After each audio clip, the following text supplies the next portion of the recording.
Evening, everyone. Thank you so much for tuning in, those who are watching us virtually and those that are here in our virtual audience. Give yourselves a round of applause. Woo! Well, we're excited that you are joining us for a night of healing. There's so much going on in the world, and we can't predict what will happen when crisis will strike, but we can be intentional about our response. So a night of healing was birthed out of a partnership with myself and Queensborough President Donovan Richards Jr. as an opportunity to answer the crisis that we were seeing happen when Hurricane Ida came across the country and landed as a superstorm in New York City. The devastation was beyond what anyone expected: loss of life, loss of home, loss of property. And we were able to partner with Showing Hearts Foundation to raise capital to put in the hands of those who needed assistance before the government was able to sort through all of the red tape and the challenges that they were facing. Then life continues to happen. Headlines fade, people forget. And I wanted to make sure we continue to stay on the pulse of what we see going on around us and be a part of being a blessing in creating solutions to the challenges that face us in the world. So tonight's Night of Healing is our love letter to New York City. COVID-19 has produced so much trauma in many different ways, but in addition to COVID-19, there have been real life challenges that everyone has been facing. Mental health, suicide prevention is our focus for tonight. We're going to be talking about advocates, organizations, individuals that can help you get the help you need. No one needs to suffer in silence. We're stronger together. And that's the message of hope, love, and inspiration that we will be sharing with you tonight. So before we officially kick off, I want to pause and just offer up a prayer, because that's how my life is grounded and centered in everything that I do. Dear God, we come to you tonight as you are called by so many names all over this earth to say thank you. Thank you for the gift of life. Let us not squander it, waste it, or take it for granted, but enjoy every single moment that you allow us to breathe in, breathe out, and just be grateful. We stand here tonight praying for those who are going through challenges that they may not know how to cope with, or going through moments of grief because of loved ones who have transitioned. There's so many things we don't understand on this earth, but you know all. And we just ask that as we live, our lives can be a tribute to those who transition, and our light can shine bright through a very challenged and troubled world. Let tonight's program honor you and every individual that has given of themselves and their time to share in this love letter to New York City. We thank you for loving us even beyond who we can show up as from time to time. And we praise you that we're able to be your hands and your feet here on this planet, and let love be the one thing that goes viral. So all these blessings we ask in your name, amen. So at this time, I want to thank our host for our studio audience of Night of Healing, a love letter to NYC, someone who has known me more years than I care to count. But he is the professor here at St. John's University and our gracious host, who is going to come forward just to say a word about the importance of healing, the importance of being able to use music as a way to soothe your soul when you're going through challenges. And without him, our night of healing would not be possible. So join me in a quick welcome and acknowledgement of Professor Nigel Gretton. Also known as Minister of Music in many locations, he is an absolute genius. And I just could not start off before having our borough president's representative speak without acknowledging Mr. Gretton. Hello, my friend. Hey, how are you? Well, we'll give COVID kisses. And hello, everyone. For everyone in the audience in person, welcome to St. John's University. As our lovely Stacy N.C. Grant said, I'm Nigel Gretton, Director of Performing Arts here at St. John's University. It's a pleasure to be a part of this service. That's what I'll call it. The notion of healing and the notion of using music and the arts for healing has been, of course, a part of my life for most of my life. I think that for those of us who are seeking ways to find a place of rest, I strongly suggest finding the genre you like and just sitting quietly, eyes closed, and just listening. That is, in many ways, the healing that carries you through all kinds of situations. So enjoy the program, and once again, thank you. Thank you so much, Professor. I just love calling him Professor Gretton. And FYI, we're going to do a special feature on him because he hasn't aged since I was on the campus of St. John's University. And I am just thrilled to be able to call him a true friend and a champion for the arts because it is almost lost in certain places. So we're going to have transitions throughout the program where a few of my special friends will be sharing a video greeting. So what I would like to do at this time is just invite your patience as we play a little music and we bring down the screen so that I can welcome our representative from Queens Borough President Donovan Richards Jr.'s office, Teresa Morrison.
All right, Tarika Morrison is here. She's connecting virtually, so we're just going to give her a chance.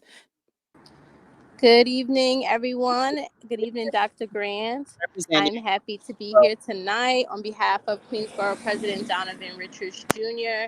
to give greetings in these times after the pandemic and after we have seen supernatural environmental storms. I just want to implore everyone tonight to take a second to enjoy the program, to open your heart and your mind.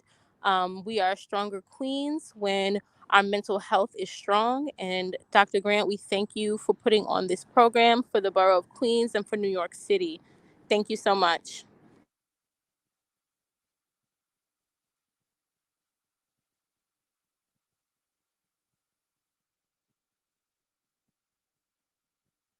Thank you so much, Tarika. We appreciate you and we love you, and we know there's multiple things happening in the city, but you made your way to be here tonight. Let's give her a virtual round of applause and thank our Queensborough president.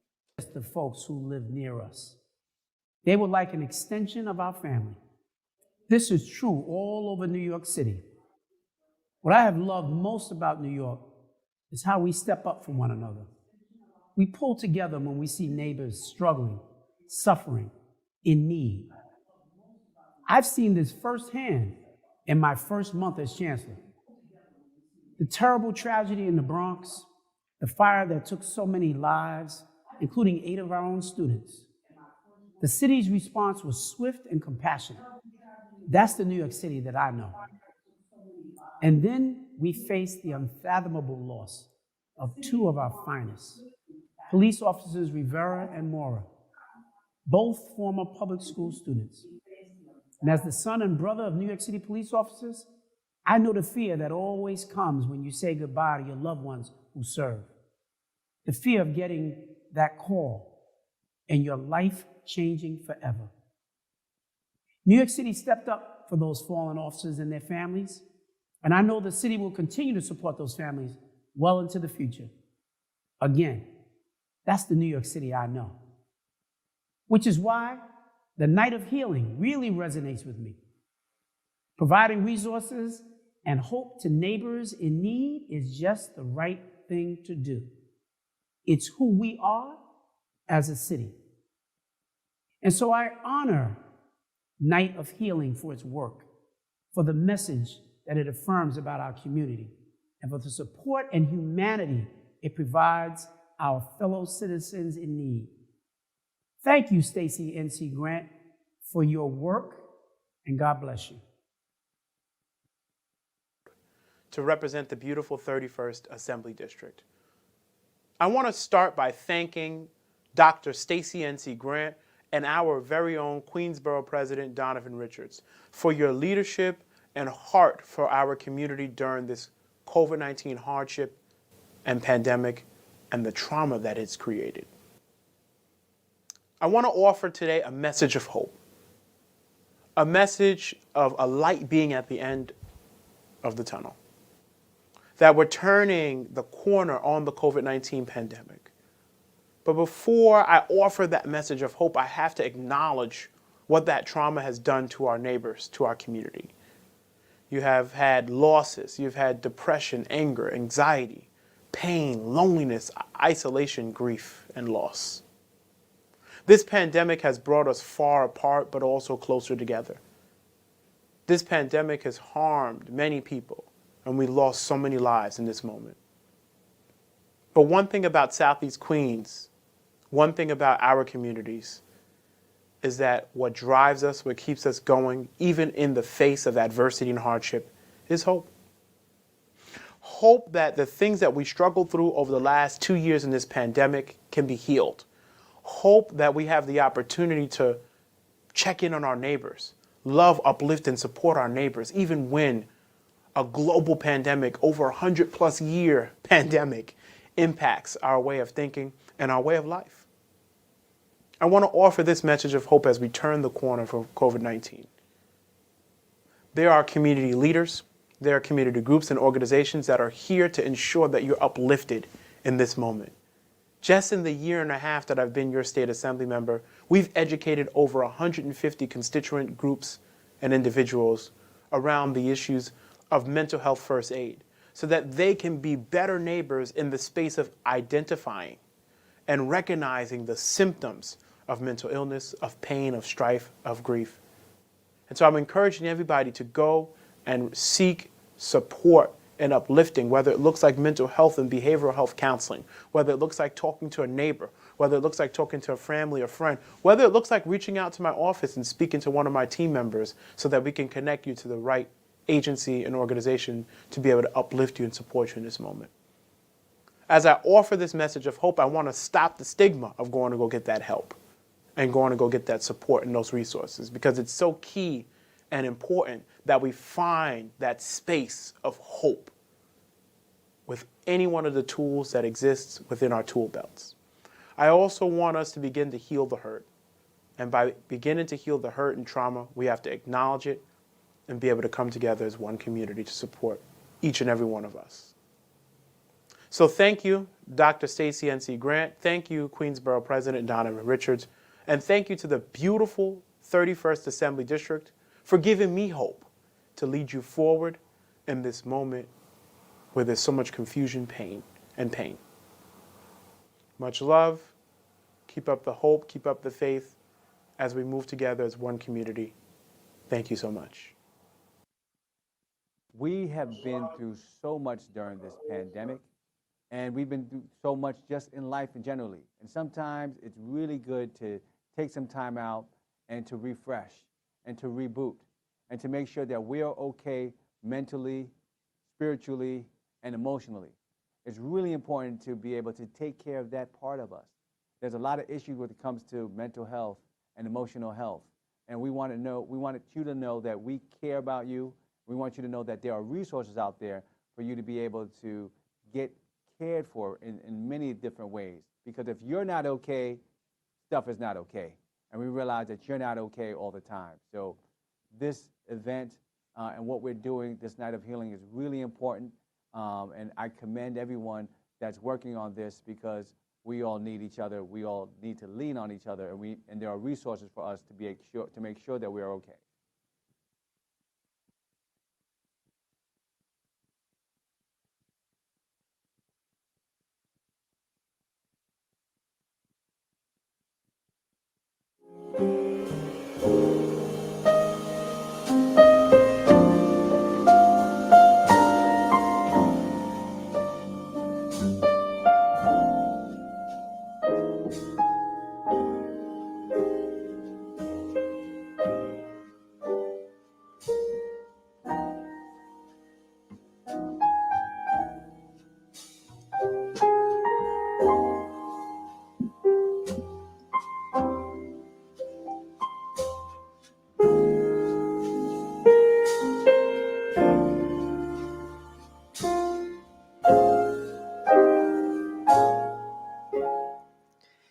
Thank you so much to all of those who have brought greetings from our Queensborough President's Office, to our Chancellor of our New York City Department of Public Schools. It's been a lot for parents in this time, and I really appreciate the fact that he was able to share that message. As a parent, I can't even imagine what everyone with smaller children have gone through. I was very grateful that I was past a certain age, because homeschooling is not easy, and everyone does not have the anointing of a teacher. So we want to pray a special blessing for all of the educators that have been on the front lines throughout this pandemic, and for our children as they've had to learn in a different way how to be able to be creative with Zoom and WebEx and Teams and Google Meets. And I'm grateful that they are able to socialize again, which is something that is required in development. So thank you again to our Chancellor, David C. Banks, one of my dear friends. I want to thank Assembly Member Khalil Anderson and Assembly Member Clyde Vannell, Esquire, two of my partners in the work that we do in the community, to take time out and be here. And I want to acknowledge that all of our elected officials wanted to be here. We're competing against a lot happening during Black History Month and programming, but they're here with us in spirit. We are stronger together. We don't do this thing called life alone, and we appreciate the support of everyone coming to the table so that we can share and give love. We'll be joined shortly by another one of our elected officials and one of our commissioners from New York City, who is going to share some information about resources in real time for what it is that citizens of this beloved city are in need of. But while we're waiting for them, I want to bring up a very dear friend, someone that she and I met because of our children. Speaking of children, and I was a mom, let me just tell on myself, who didn't want my children to play football because I thought it was a savage sport. I said, I don't want anyone running and jumping on my child. And it took me until my son was going into his 7th grade that I found out he was sneaking behind my back and playing flag football. And we were at a birthday party for his younger brother, and I was looking for him. I was like, where is Josiah? Where is he? And they said, oh, he's playing flag football. I said, not my son. And one of the dads looked at me and he said, don't do that, Mom. My mom did that to me. She stopped me from playing football. And I've always resented that decision. If he wants to play, let him play. Don't you say you trust God? And I looked at him and said, oh, no, he didn't. You don't have to bring God in this. I don't want my precious baby hurt. But I listened to what he said, and I talked to my husband. He said, I was just waiting for you. And we allowed him to play with the Rosedale Jets Football Association and cheer squad. And it just began a new appreciation for the teamwork that you learn in the sport. But we were fortunate to have such a incredible group of volunteer coaches and team moms that would come out and support student athletes, that they put their academics first but enjoyed their sport. And we have a saying at Rosedale, one team, one sound. And when I met this mom, she was one of the busy team moms, moving about and taking care of business, and we've become family.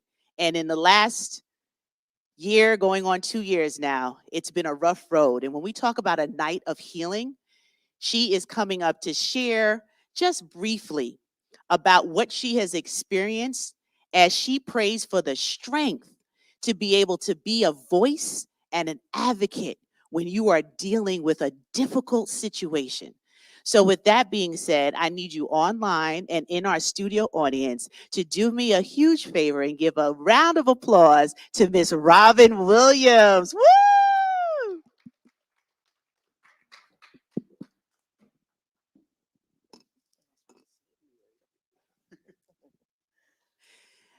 Welcome, Robin, and thank you so much for being a part of a night of healing, a love letter to New York City.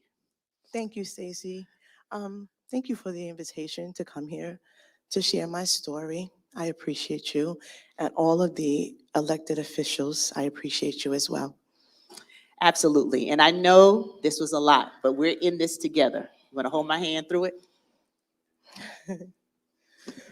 So I'll start it off so you don't have to tell the whole story.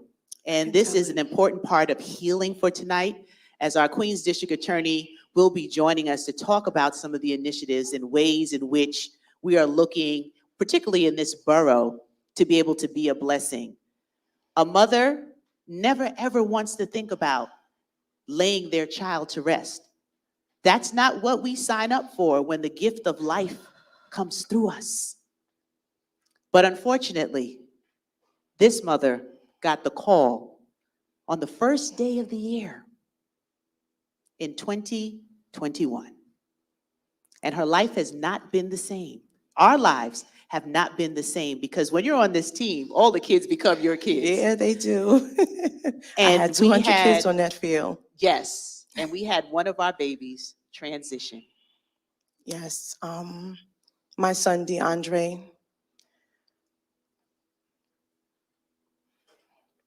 was taken away from us through senseless gun violence on January 1st, 2021. He was the first murder of New York City that year. The next day would have been his birthday. He would have been 21 years old, and my baby didn't make it. He was such a lovable and humble young man, very respectful. He helped people that I didn't even know. I found out after he passed away how many lives he touched, and it made my heart smile knowing that my son touched so many people. He's sorely missed, but I know that he's an angel and he's watching over us every day, all day. I thank God for his presence. I thank God that my husband and I were chosen to be his parents and his brother, his family and friends. He touched so many, and I'm grateful for that. I miss him dearly though, but I'm coming along. It's a lot to deal with. Coping is not easy, but what I will say is praying every day and keeping my hand in God's hand and leaning on his everlasting arm is what's getting me through every day. Go ahead, I'm sorry. No. I just want you to take a breath, because I'm so proud of you for Thank you. sharing this story publicly like this. You know, the news cameras came and we did the press conference and you started Dre Day. And I just want you to talk about that, because the only way that I found to deal with grief Mhm. is to celebrate their lives by how we live. So tell us a little bit about Dre Day. Dre Day, wow, August 7th, 2021. We celebrated Dre. His friends played a flag football game in his honor. I fed the community, gave them shirts, and we had a little DJ out there and bouncy house for the children. It was just to give back to the community, because I know that's what Dre would want, to give back to the community, because he will always say, "Ma, when I get rich, I'm gonna build a center so the kids have some place to go so that they're not out in the street." So just a little bit of his honor to keep his legacy alive. That's what Dre Day is about, and we will continue to do Dre Day. Thank you for sharing that. And as we close, because it's a lot to process and it comes in waves. What would you say to so many that we've been reading the headlines? We're seeing so many people lose their life to gun violence. And, all across the city, every DA is trying to figure out what can we do. The partners with organizations like Life Camp that are violence interrupters, and what the mayor has said. What would you want to say to the mother that's tuning in right now? Her baby is just not here. Yeah, it's a journey. It's a feeling that you have like none other. And as I stated, if you continue to pray and lean on God to get you through, He will.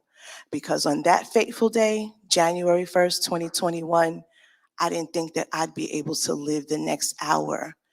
But here I sit, a year and a month later, without my son, and I continue to go on a daily basis. It's not easy. Every day is a struggle, but you have to be faithful to your prayer. And when you give it to God, you have to leave it there, because He's going to get you through. And He's what gets us through every day. Thank you for that. And as you close, share about the group. You found a support group, so tell everybody about the support I group. found a support group, and it's called Where Do We Go From Here? Where Do We Go From Here is a group of surviving mothers of murdered children. And the president, her name is Carolyn Dixon, and she is wonderful. And although it's a tragedy how we all came together, it's still a wonderful support team. We talk to each other. We have meetings at her office, and we're always there for one another. We pray for one another and just try to get each other through on a daily basis. So that's a wonderful support group. And I must tell you, my village that I have in Rosedale, my school where I work, my coworkers, and my family, of course, that is how I get through on a daily basis. And I'm grateful. Through my tragedy, I'm grateful. Dre's gonna have a street. That is awesome. He's having a street naming. Gonna have a Yes, street named for my after him. Dre. It's gonna be called Dre's Way. The ceremony will be in the springtime. I'm just not sure when, but I will inform Stacy so she can let the rest of you know. Absolutely. And we'll be right here supporting you. I love you, my sister. Love you Motherhood too. brought us together on a football field, Yes. but God's love will tie us together forever. So God Yes. bless you. Let's give Thank Robin you. another round of applause. Thank you, thank you.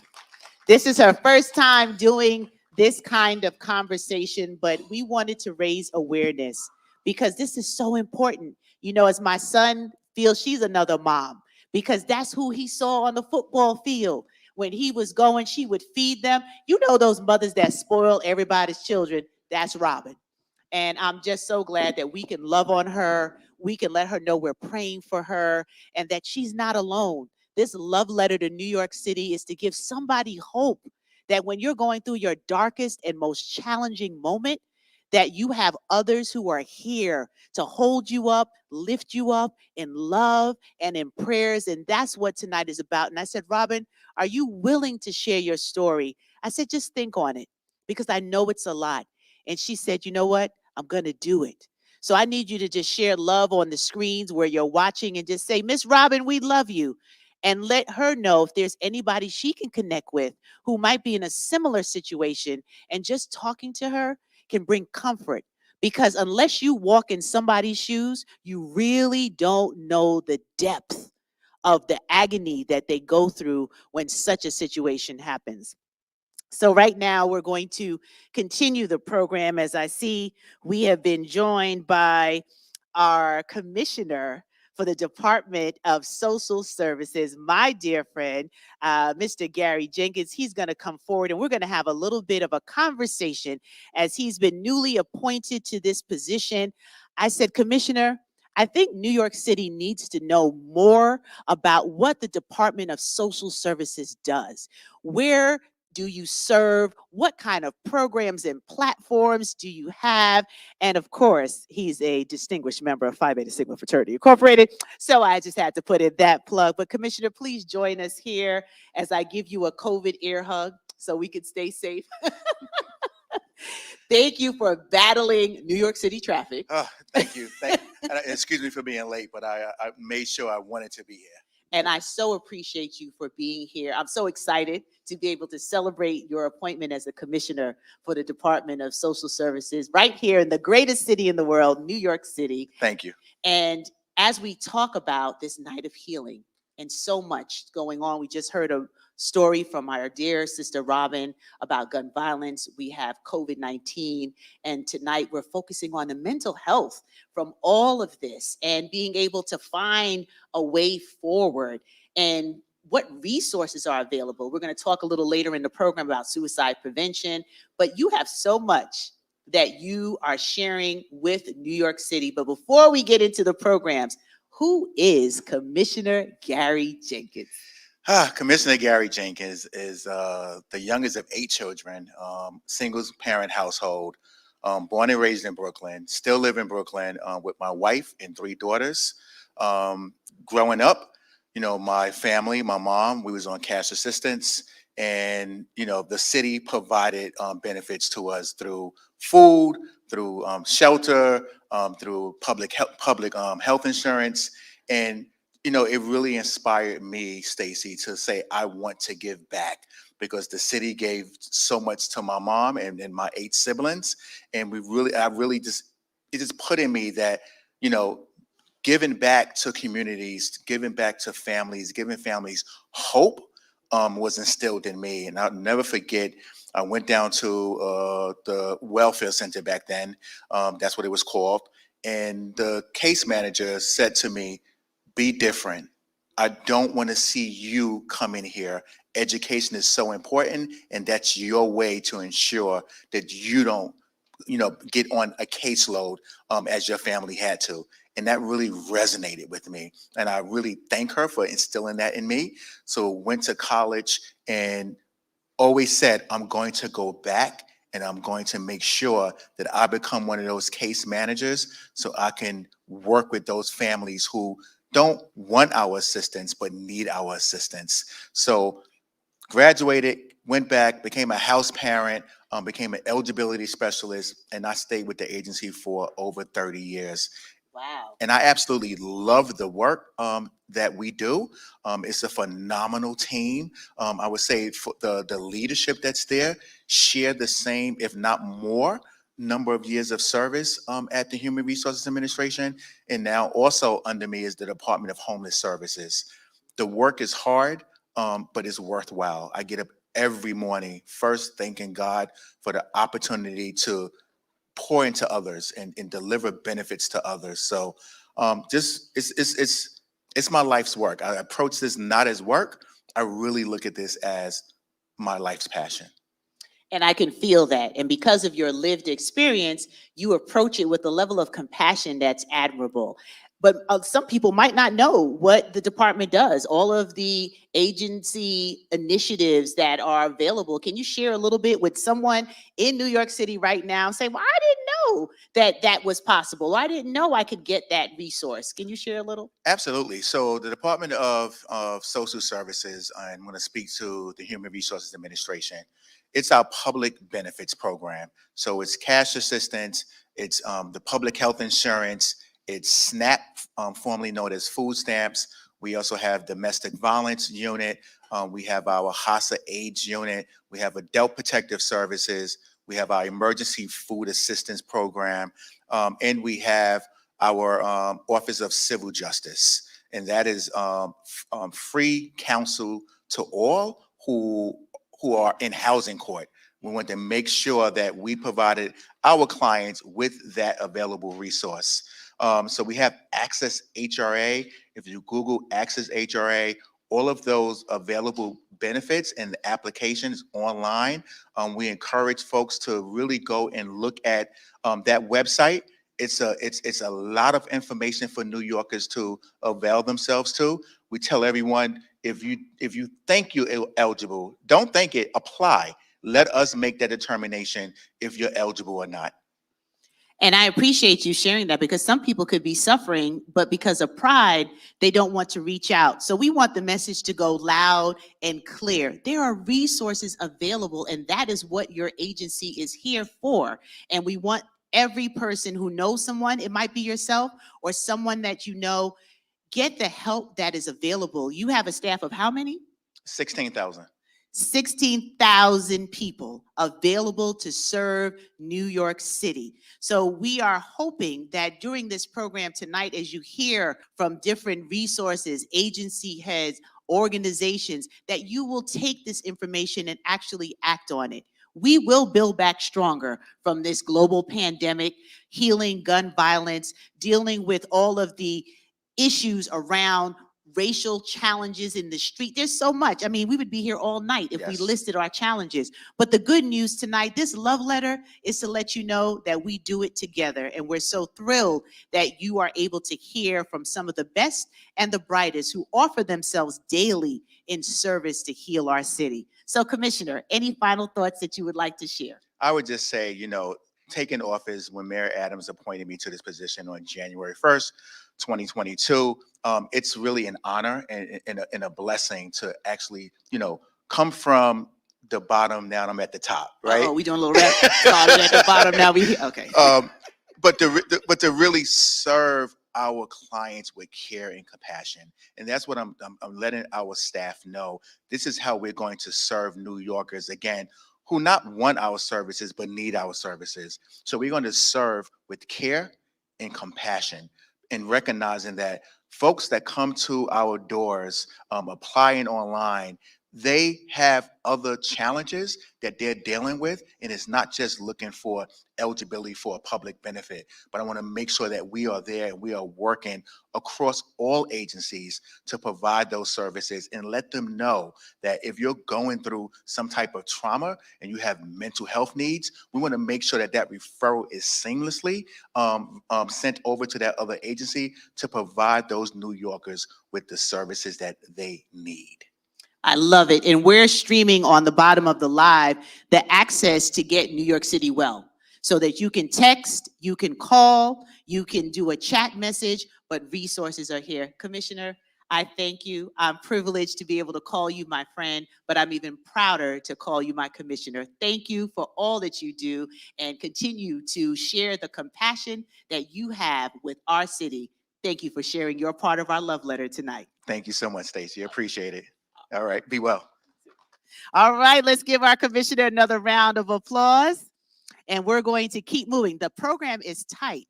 When we program, and we want to make sure we bring you as much as we can, with a little break for entertainment throughout the evening. But we have been joined by our Queens District Attorney, another dear friend of mine who stays busy on the ground every single day, advocating for justice and safety in our communities. And I'm so thrilled that she had to do a lot of rearranging to be here tonight, but I'm so grateful that she's here.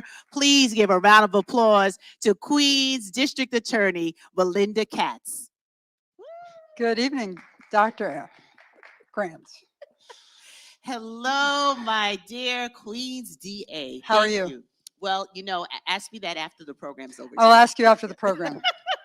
But it's always great to be in your company. You as well. I don't think you sleep. People tell me I don't sleep, but you're constantly moving. There'll be enough time for sleeping later in life. That's okay. Right now, it's a big borough. It's a lot of things going on, combating a lot of things in the community for safety purposes, and trying to make sure the next generation gets a chance as well.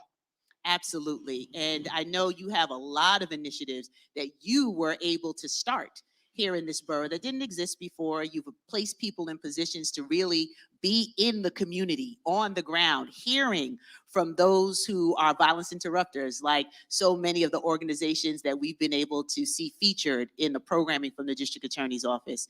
But what would you just want to generally say about your daily work to our community? What's the priority for Queens DA Melinda Katz? Well, first of all, we are in a season, it seems like, of grief. We have shootings have gone up, homicides have clearly gone up. It is my job as the District Attorney of Queens County to keep our communities safe, but keeping a community safe can come in a lot of different ways. You know, as I speak a lot in public and I say, we're not going to prosecute our way out of the gun violence. We can prosecute drivers of crime. We can make sure that there is a breath that is able to be taken by the community. But at the end of the day, we also need to make sure the next generation isn't picking up the exact same guns that we are getting off the street. And that really is the issue, is giving people hope, giving our young people hope. They go to high school, they're out in the streets, they sometimes is viewed as a gang being a replacement for family. And we need to make sure there are mentorship programs and youth development programs and mental health programs and drug abuse programs. But at the same time, if we carry weapons and loaded guns on the street, if we're shooting, if you're involved in gang activity, people do also need to know that there's accountability. And we try to do both at once. In addition to giving some equity in the courts, you can have both. You can have equity and safety at the same time. And I think there's a lot of people out there that want you to take sides. And you don't have to, because you can have equity where it counts. You're arrested, you have civil rights, you have constitutional rights. We're able to make the system hopefully better every single day. But at the same time, keep perpetrators of crime, those individuals that would buy guns and sell them to our children, accountable for their behavior. Absolutely. And I love the fact that you said we can do both, because that's challenged quite frequently. Can you give us some examples of how both are existing under your administration? Well, in 1 week, it's interesting. We had a story a few months ago, about a month ago or 2 months ago, where we had a 141 count indictment in Queensbridge and Ravenswood. And these were gang members who were solely fighting over turf. That was it. That was the fight, is fighting over turf. 28 individuals were arrested that week for conspiracy charges, attempted murder, guns. And I will tell you, that very same week, my conviction integrity unit had been researching and investigating a man who was put away 31 years ago for a robbery. They interviewed 30 witnesses. They went through thousands of documents. And at the end of the day, I made a determination that if the jury had found out all of the information that I knew after interviewing those 30 witnesses, that the jury would have come to a different verdict. So in the very same week, we had a 141 count indictment for gang activity. And this man, who was in prison for 31 years, walked into court in handcuffs and walked out in a suit. And he was free that very day.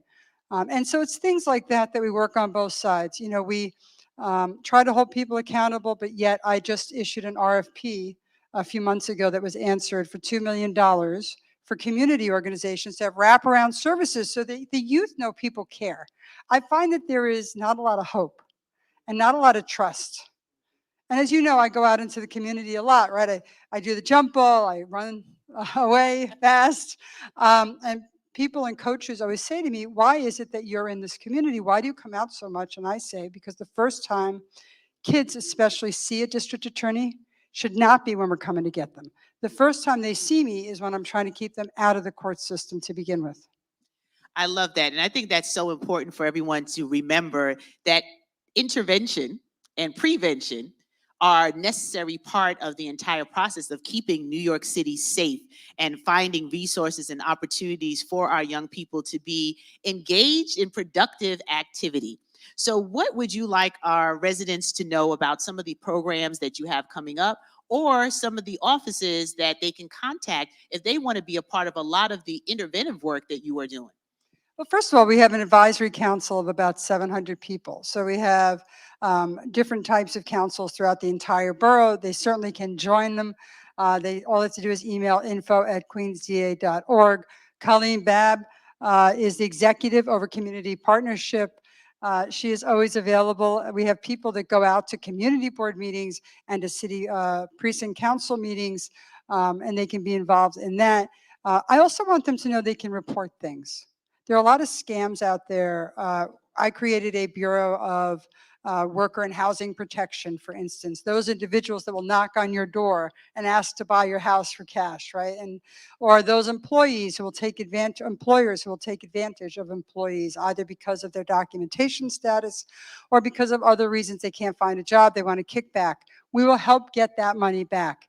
Someone scams you out of your life savings because they said they were a lawyer when they weren't a lawyer.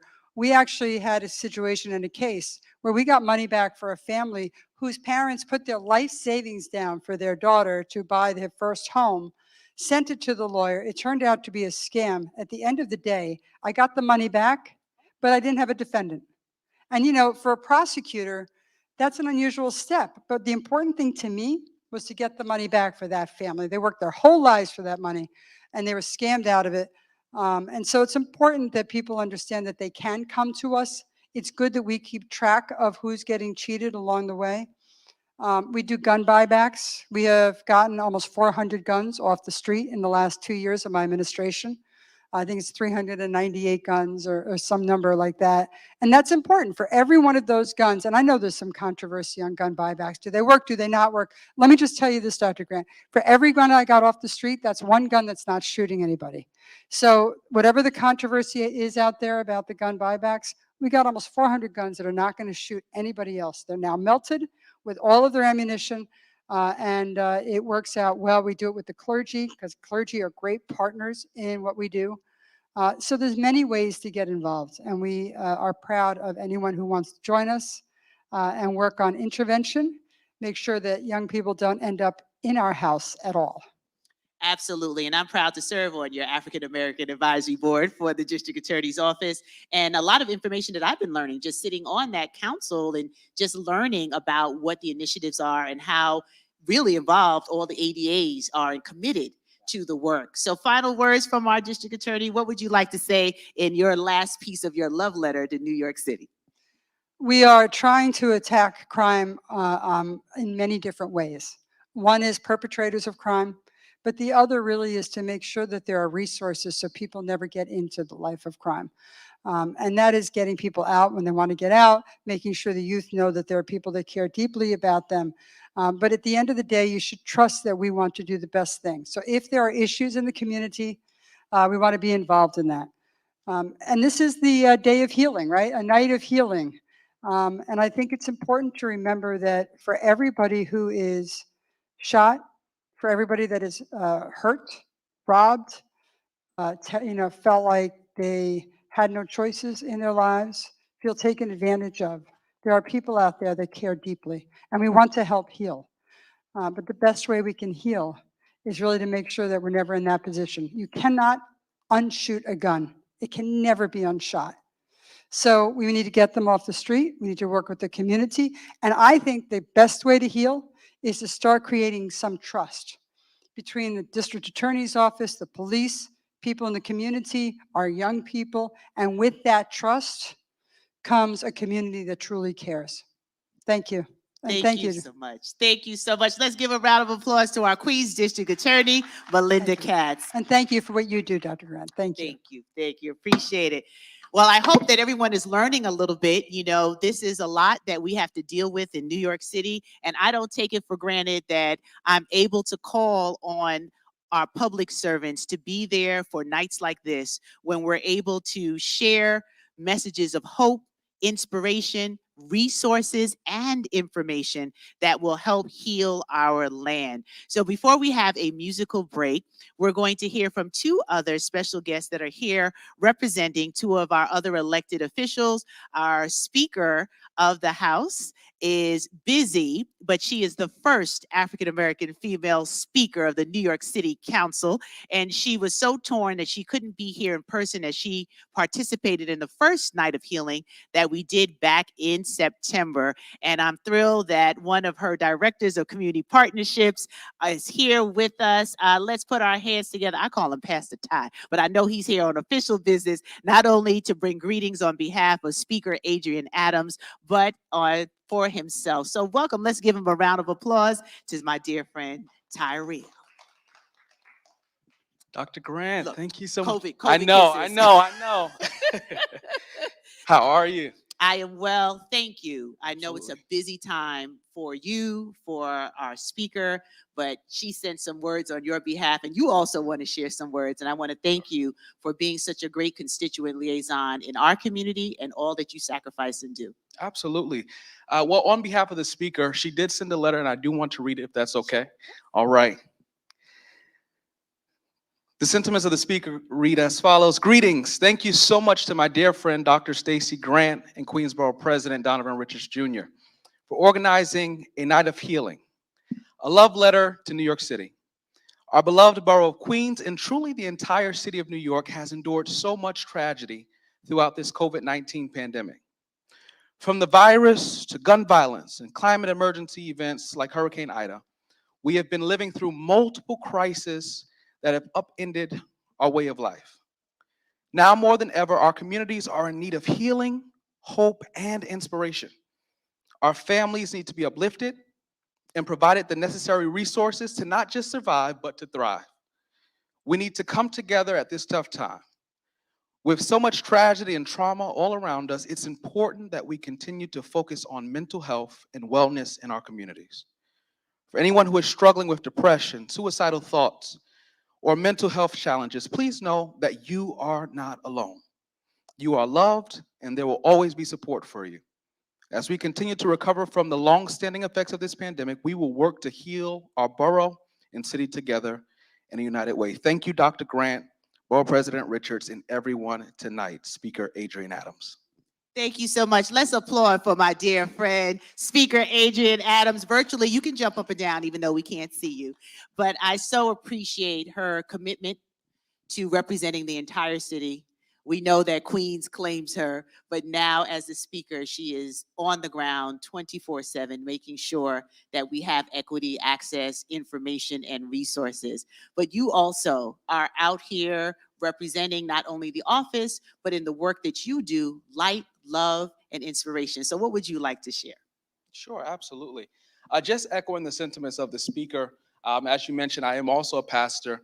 And at this time, it's really about us coming together and working together. As the district attorney mentioned, it takes all of us, every last one of us, whether clergy members, elected officials, partners, whomever. It takes every last one of us to actually see healing in our community.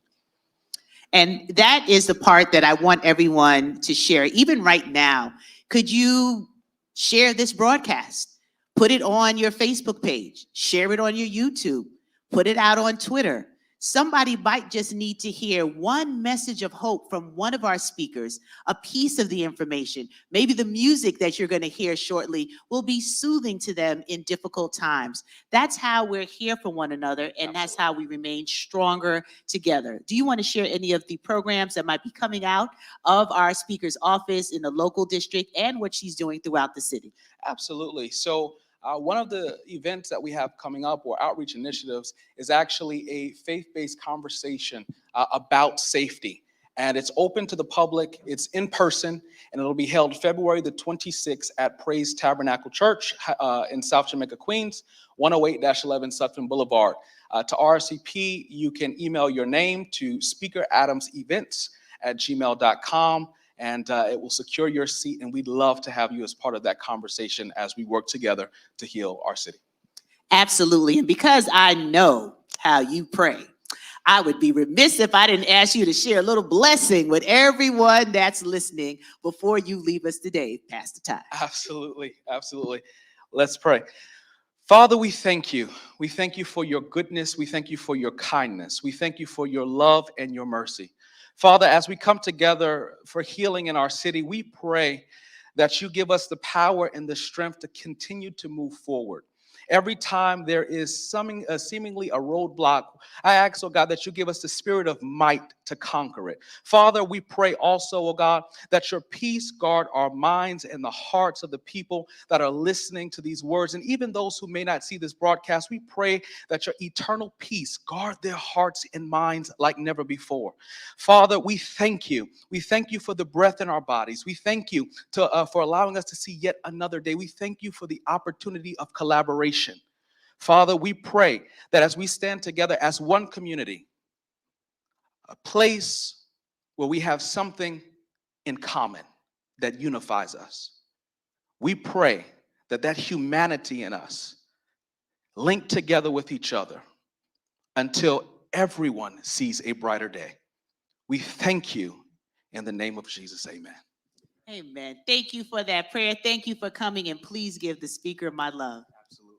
All right, let's put our hands together once again for our special guest, Ty Hankerson, who is the District Community Outreach Liaison for our Queens community. And now we're going to close this segment out with one of the newest council members of the New York City Council. She is the first female councilwoman of District 27, which happens to be my district. So I am very excited about that. And as an African-American female in this Black History Month, she is Black History and my dear friend. Let's put our hands together for Councilwoman Natasha Williams. We just had our inauguration, so we're still on a high from that. But because so many young brown girls, brown and Black girls all across this city, especially our community, can see their future in you. Welcome, Councilwoman. Thank you for having me. And you look so gorgeous. Excuse my presence. I was outside all day in the cold, Working. handing out coats and food. So you'll have to accept my Uggs. Yeah, well, we accept your Uggs because the Uggs were working.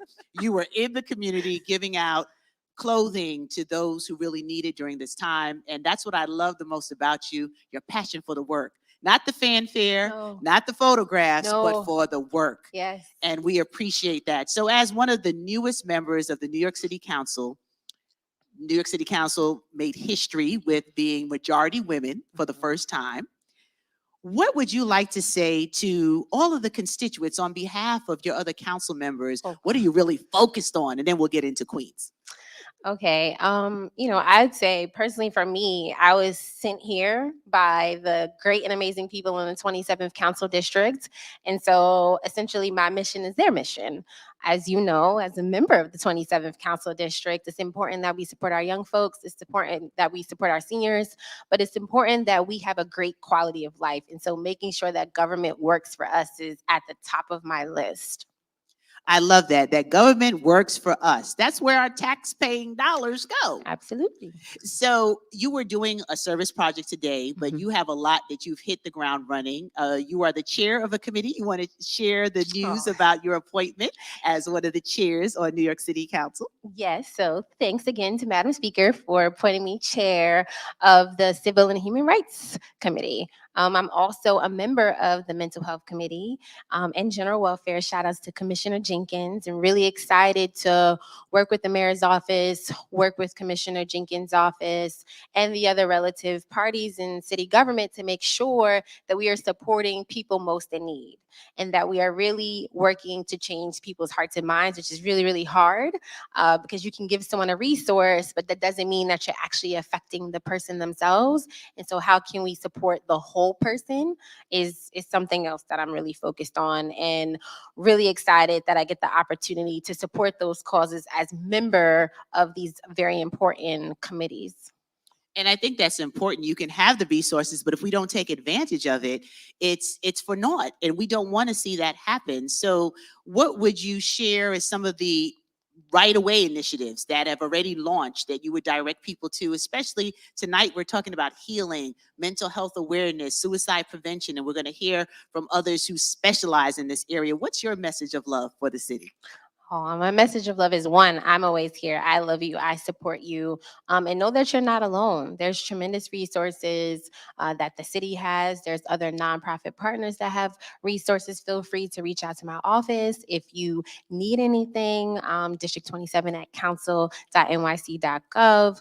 And again, just know that you're not alone. And I think it's important. So I want to thank you for hosting this, because we need to have these conversations, especially for people that look like me and you.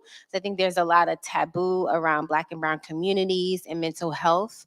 When I think about the folks that we have lost, even thinking about the horrific killing of Christina and Michelle Go, right? These were folks who had mental illnesses. And so we know that we need to really support people in a meaningful way.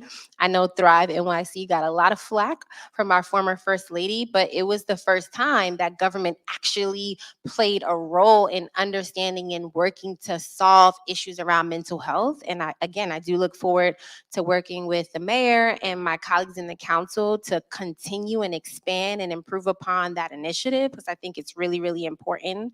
Every single thing that we're talking about right now, whether it's our young folks and working remotely, or our seniors being isolated, or young professionals like me, has to do with mental health. And so it's so connected to every single thing we're doing in the city. Absolutely. And that's why we're scrolling throughout the night as you listen. NYC Well, go to the website, send a text. Do not suffer in silence. And let's not assume that everyone's okay, because we can dress up, we can walk around, we can smile, and we could be crying on the inside. So let this be a reminder that every day is a day to share love. I know we're on the heels of Valentine's. I have my own issues about that. Every day is a day to share love, but make sure that you do it in a meaningful way so that you can bless those who really need us to stand together. We're stronger together, and I'm proud to serve alongside of you, excited about your leadership in the 27th Council District, as well as our beautiful New York City. Let's give our Councilwoman Natasha Williams a round of applause. Thank you. Love you more. All right, well, you've heard quite a bit so far. We're going to take a moment for an entertainment break. A little backstory. I am proud to be one of the founding members of the gospel choir here at St. John's. It was an idea of one student who talked to another student who collected a few more students, and then Voices of Victory Gospel Choir was founded at St. John's University. The director is still the same director that you heard at the beginning of this program. He has been able to mold and find such incredible talent throughout this university, from the gospel choir to the mixed chorus, and even I think touching on our jazz ensemble. But he has been able to spot and share music that has been a part of the fabric of every major celebration, not only here on campus. They've traveled to other countries, other campuses to share. And tonight we don't have the full choir with us because of time commitments, but what we do have is a beautiful soloist who will be accompanied by the legendary Mr. Nigel Gretton. And Imani, please come forward, dear. We are so excited to have you, and excited to hear your beautiful voice tonight. Imani Johnson, you're going to come up on stage, and I'm going to exit stage left so you can have the full breadth of the stage as you pour some joy into everyone listening. COVID love. You can take it. This one?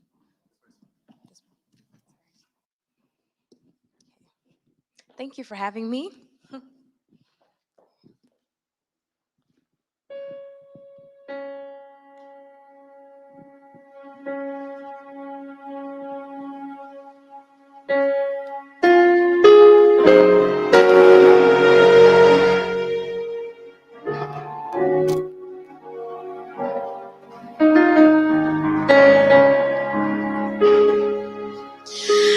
I shall not fear the arrow by day, nor shall I fear the terror by night. The God who governs angel armies has set encampments around me. Whom shall I fear? Whom shall I fear? Whom shall I fear? Whom shall I fear? Whom shall I fear? The God who governs angel armies has set encampments around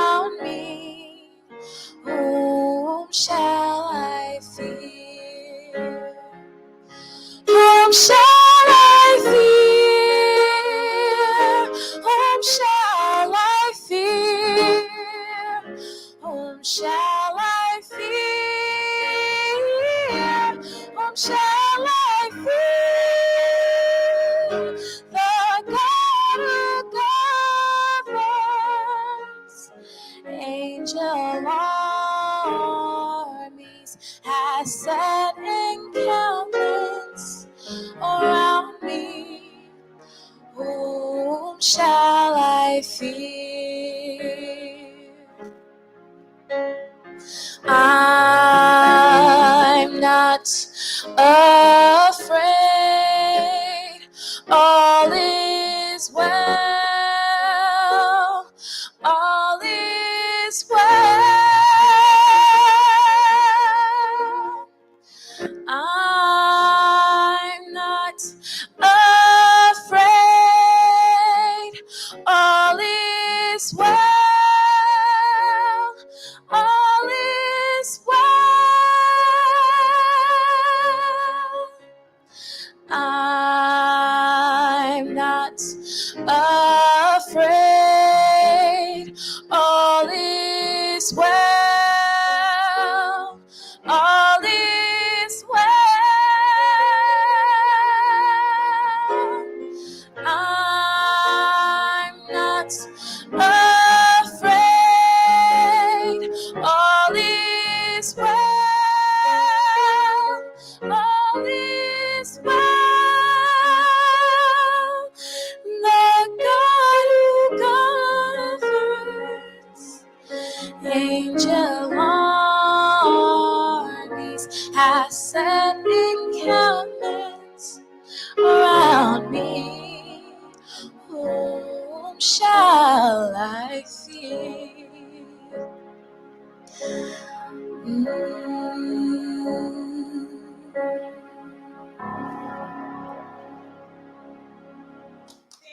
Thank you. That was beautiful, beautiful.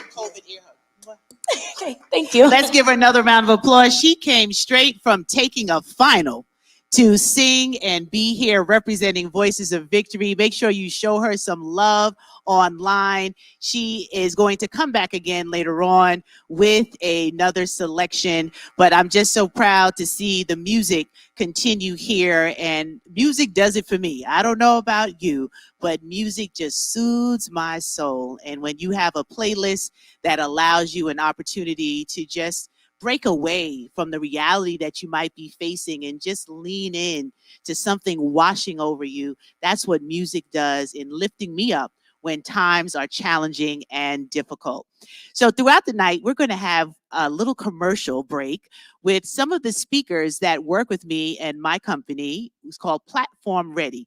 Those who have a message, who have a voice, who have a story that they're sharing, and they're looking for ways to expand the platform so that they can inspire change and action in a positive way. And there's a group of them tonight that throughout our program will share a little bit about their story. This is an opportunity for us to be able to see them shine, spread some love, and allow them to expand the platform that they have been given in order to make change happen in the world. If you're viewing online, I want to thank you again for tuning in. We're scrolling across the bottom of the screen, New York City Well. Please reach out via text, via email, via phone call, because resources are available to help you. You could feel like, I pretty much have 80% of my life in order, but it sure would feel good to just talk to someone who's not going to judge me, who's not going to expect anything from me, but just help me in a moment of challenge. Make it through till tomorrow. Sometimes it's just making it through to the afternoon. When you wake up and you want to pull the covers over your head, know that somebody is here and available to share love. And if you're having a challenging moment and you feel that you're in crisis, reach out. There's no judgment. There is no stigma. It is only love. We can't wait for somebody to come save us. We will save ourselves by taking the necessary action. So thank you for saying yes to participating in a night of healing and sharing this to someone who may need it. So right now, it gives me great pleasure to introduce one of our first platform-ready speakers, the beautiful and dynamic Danita Hayes. Let's give her a round of applause as she comes forward. Let's give her some love, studio audience.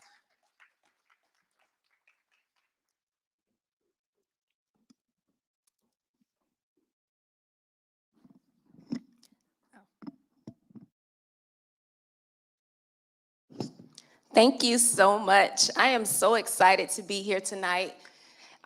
This is such an awesome opportunity. So I do want to give honor where honor is due. Thank you so much, Dr. Stacy. I didn't even know that you did all these awesome things for your city. It's such an honor and a pleasure to be here. As I was actually sitting there at my seat and listening to the young lady sing, she said, "Whom shall I fear?"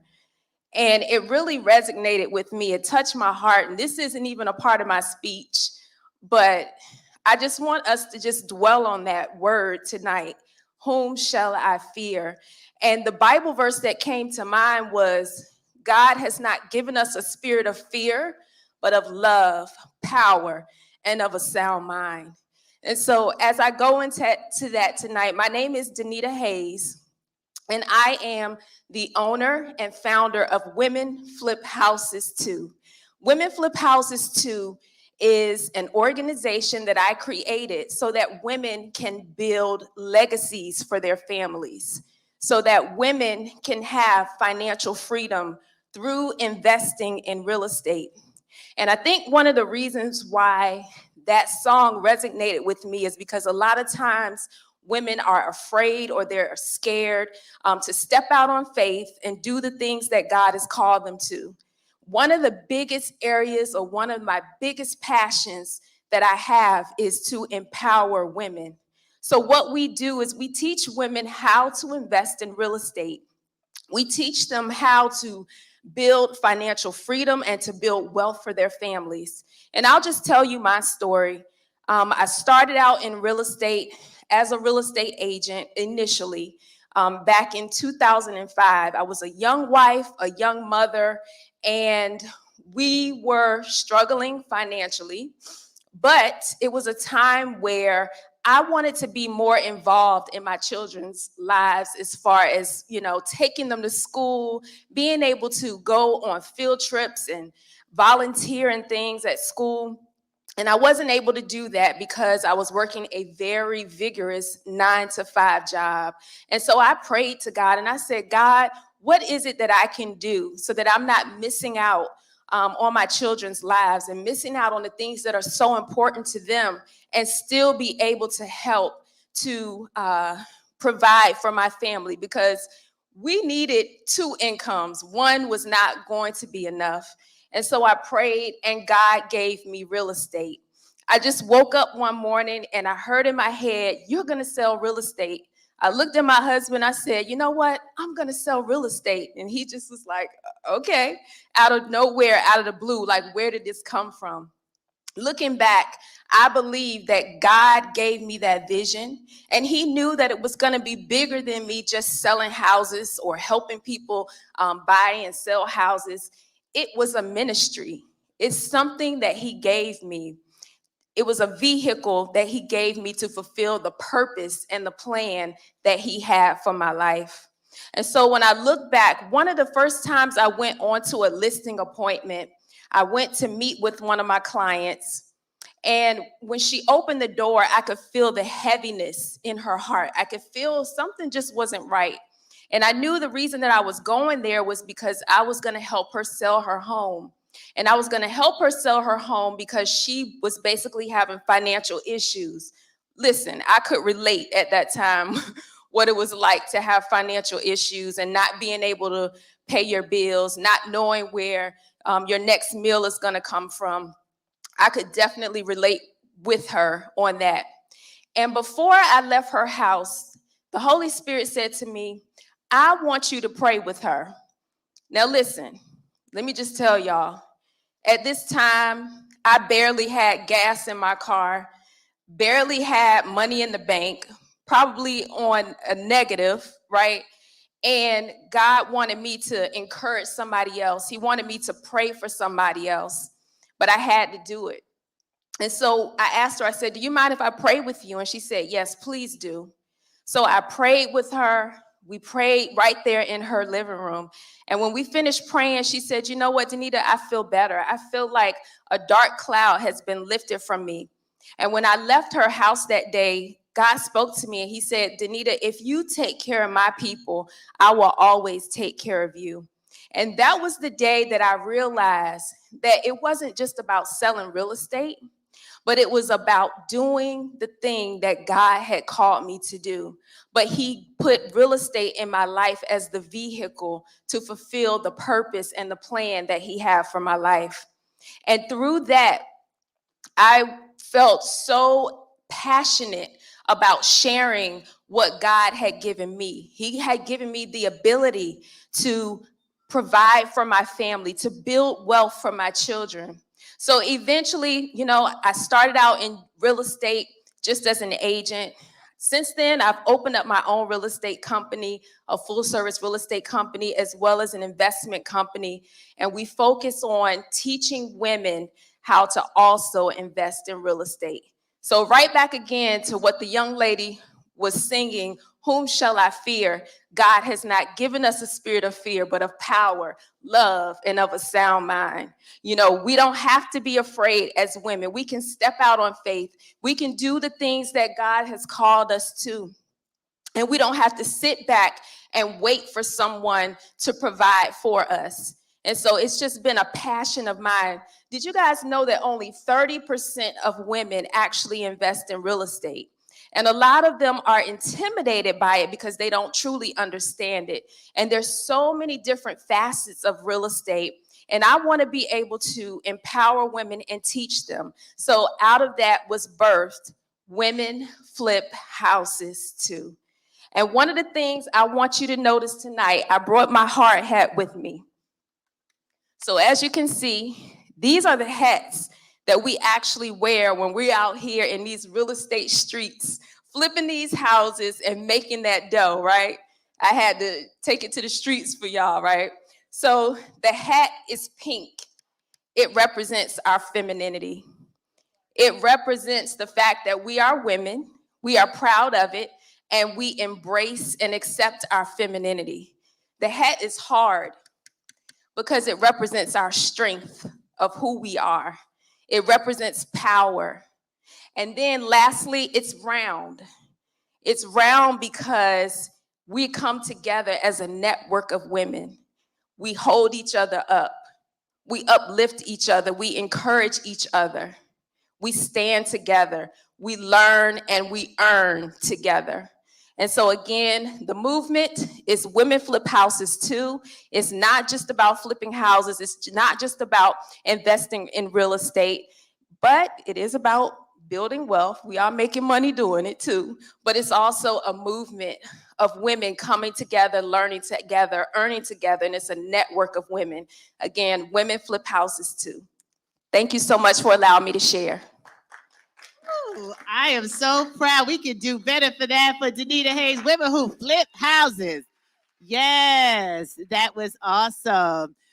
That's what this night is about as well, giving you some tangible things that you can do to change your own personal economy and to provide capacity to help so many other people. So now we're going to hear from one more of our platform-ready speakers, Mr. John McKinney. Let's give him a round of applause.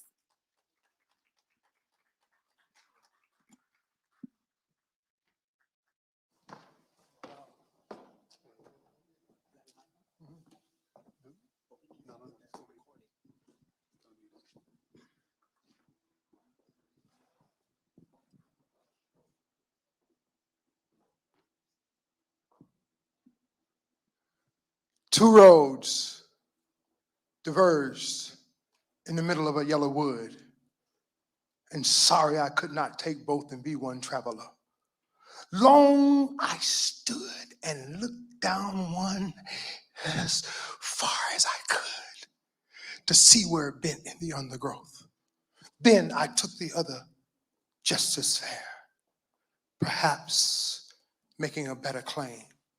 because it was grassy and needed wear.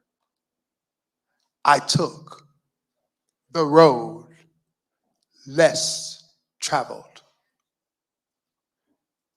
If you'd have met me years ago, you would have said, he'll never be able to stand on the stage and say anything like that.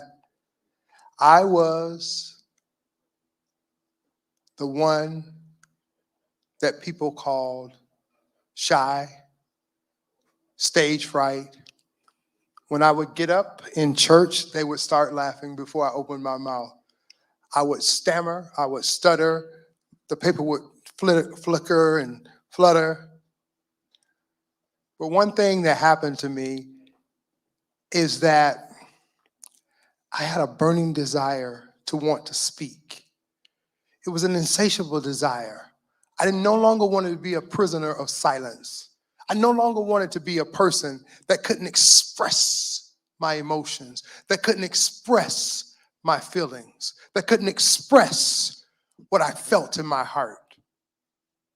And I knew where God was taking me. Silence was not an option. I read in my favorite book, Grant Your Servant Boldness, and I had a life-changing experience.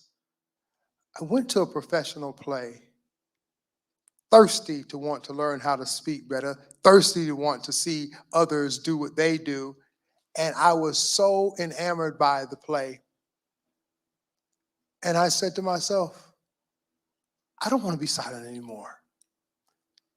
And from that put that desire down in my heart. And God brought me from the background as a church drummer to center stage, speaking to you right now. God can do anything. There may be somebody that you know that is tired of being a prisoner of silence. Let me tell you, it's not fun when you can't express yourself. The most painful, terrible experience of any prisoner is to be put in isolation.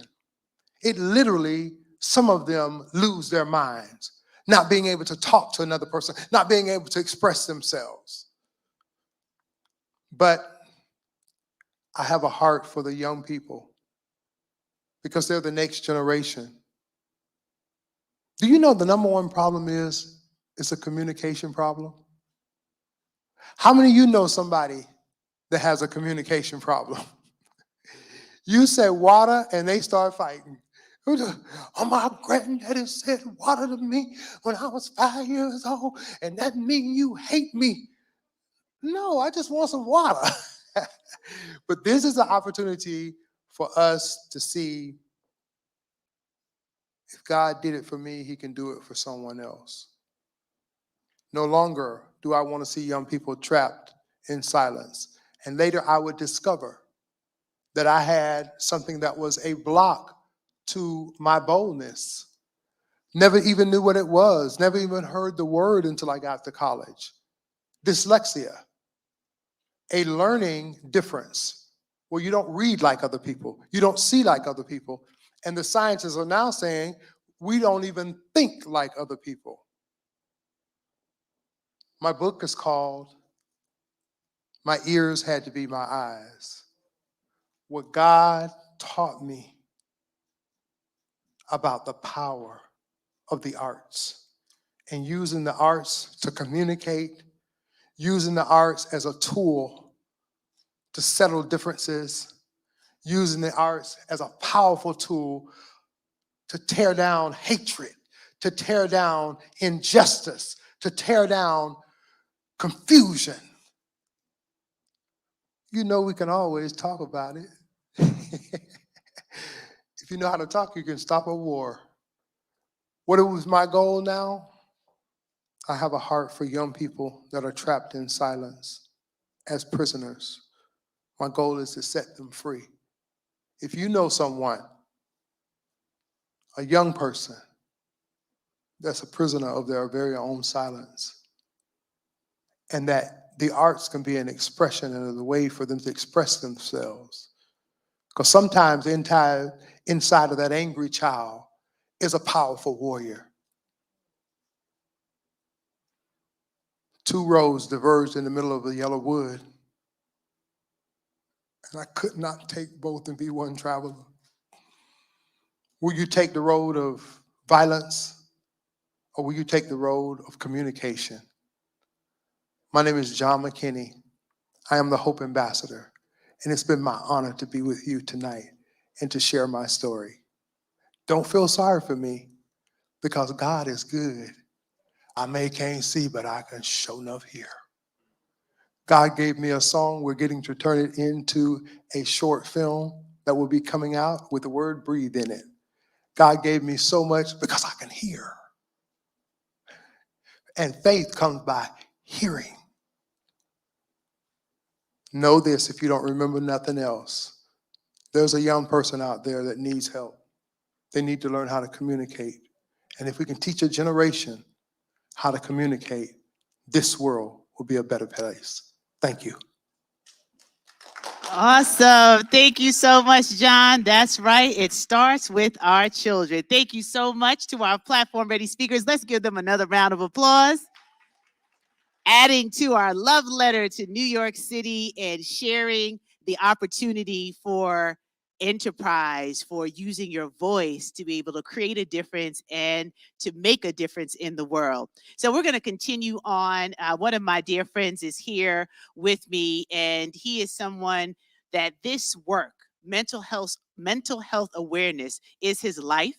This is what he speaks and lectures on, even before Congress and from the most prestigious organizations and universities across the country. And when I told him about tonight's program, it wasn't even a second moment to say yes and to be able to be here tonight to share a little of his story, as well plant some seeds of hope and opportunity in the minds and hearts of everyone that is listening. So please join me in welcoming the one and only Hakeem Rahim.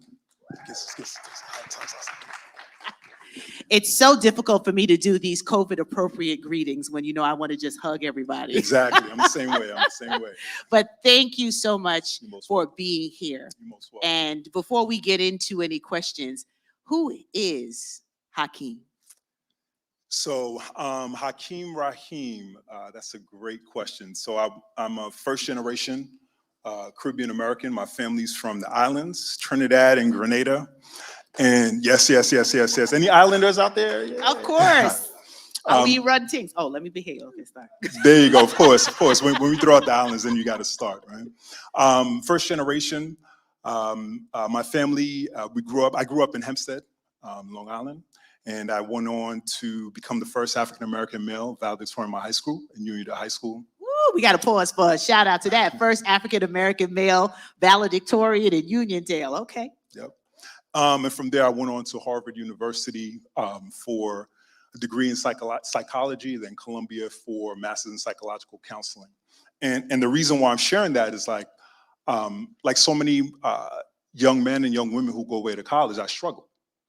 So, performing high in high school and then going into college, first few weeks into school, I had a breakdown. So I had a panic attack. And I didn't know what was going on at the time. This is back in 1998. There are no conversations about mental health. And I had no resources. I had no language around mental health. I had no language to talk about what I was experiencing. Neither did my friends. So not only am I a person from the Caribbean family who is well educated, but I'm also somebody who struggled. And struggled with mental health challenges. But I'm also somebody who's overcome. And part of my work now, I've been traveling the country for the last decade, talking about my journey and challenges around mental health. And the reason why I do that, I do it to empower others to seek help, to empower hope, and really say that, just because you're going through something doesn't mean it's the end. So I'm a man that moves with purpose, on purpose. I love that. And I love that you shared, because I think one of the missing conversations is around the challenges when young people go off to school. They're away from their parents for the first time if they're going out of state or even further away from home. And there were no conversations, like you said, around how to adjust, what's happening. And it's not a stigma because we have a lot of negative undertones when it comes to therapy. Oh, you crazy. Oh, I'm not crazy. I'm not going for therapy. What would you say about these stigmas and how they still plague Black and brown communities with getting help when they need it? Yeah, so I guess what I would say is that, I've gone to therapy and I continue to go to therapy. And I think one of the most powerful things that you can do is share your personal journey. We had a number of people share their personal journeys up here, whether it's selling houses, whether it's opening up and being a voice, even through your learning disability or learning differently. One of the things I do is I say, hey, I go to counseling too, because healing is necessary and you can't do it on your own. Similarly, if you were having a heart issue, you wouldn't try to go to your mom or your son or your best friend, say, hey, I have a condition with my heart. Can you help me out? Similarly, if you're going through something with your mind, with your mental state, as men, sometimes we feel like, we should have it all together, that we have to be the strong man. We have to be the strong Black man. But what I can say to all the brothers out there, we are spiritual, mental, emotional beings. We are in the fullness of creation, us too. So we have to step beyond the narrative what we've been pigeonholed into and claim our humanity. And when we do that, that's part of the reason why I do that, to share and say, listen, I'm a full divine human being. I deserve to be well. And in order to be well, I have to get the help that I need. Oh, I love that. What do the kids say? Bring that beat back. You are divine. Say that one more time. We need a remix. I don't know. That was just a channeling. Oh, that just came out. That just came out. That just came out. Spin bars, spin divine bars. Yeah. But I love it that you deserve to be well. That's really Yeah. what's ringing in my ear. Yeah. And that we hope that everyone hears out there. You deserve to be happy. You deserve to be well.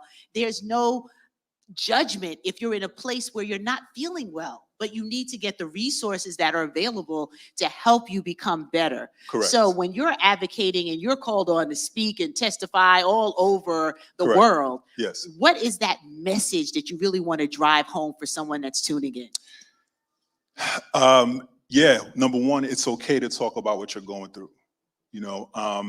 I didn't always feel it was okay. Last year, I was talking about my wife and I. We had Shout out to the wife, one of my shout out dearest to my friends, queen my over sis. there. Yes, yes. We had a year from hell. Began with losing her paternal grandmother. We bought a house in the beginning of 2021. It burned down in May of 2021. We were pregnant and we had a miscarriage a month and a half earlier. Then we both had COVID and my mom had COVID.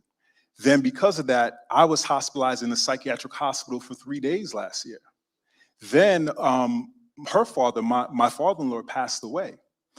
So the reason why I share all of that is that because I had the tools, because I had 20 years of this journey of walking with bipolar disorder, walking with depression and anxiety, after 3 weeks in the psychiatric hospital, I knew what to do.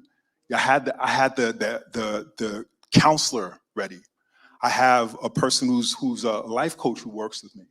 I have the right diet. I knew what to eat. I knew how to exercise. I knew all the tools. I had family that loves me and accepts me.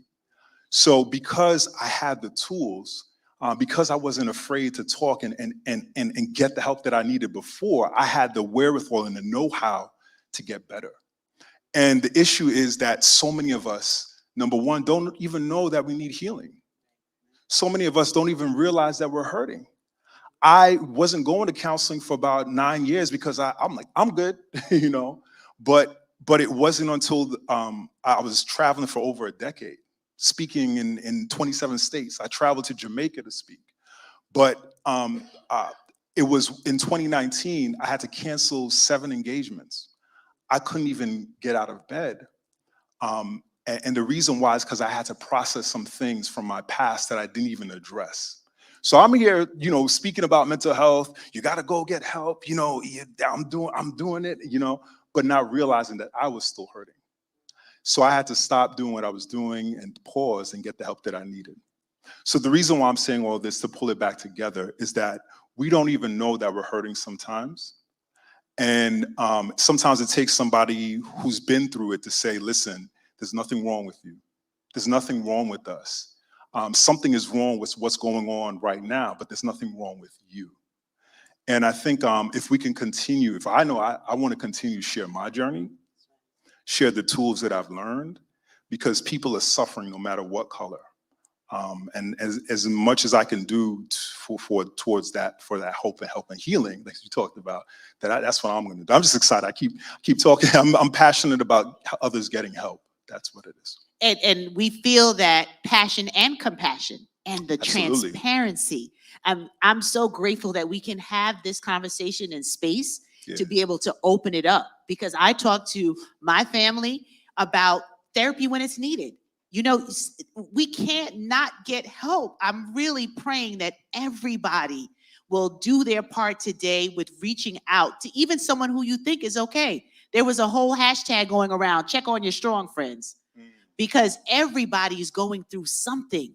But your call, your text, your email could be the difference in saving someone's life. So I personally want to thank you, not just because you're my friend, but because you have said yes to sharing your story, advocating for the resources and the tools for those who need it to have, so that they can live the life that they deserve and know that it's okay to raise your hand and say, I need help.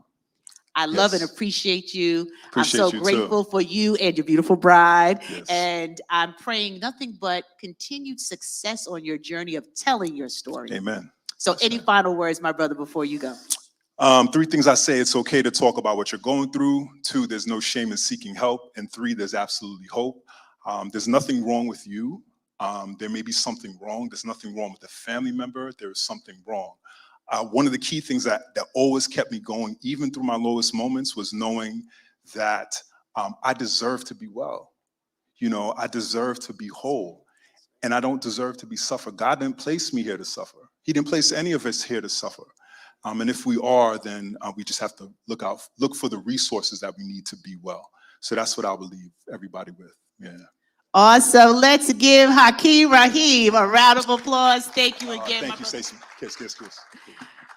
I hope this is blessing everyone, and you are taking the information, you're sharing the information, scrolling across the screen for everyone that is viewing NYC Well. You can text, you can call, you can chat.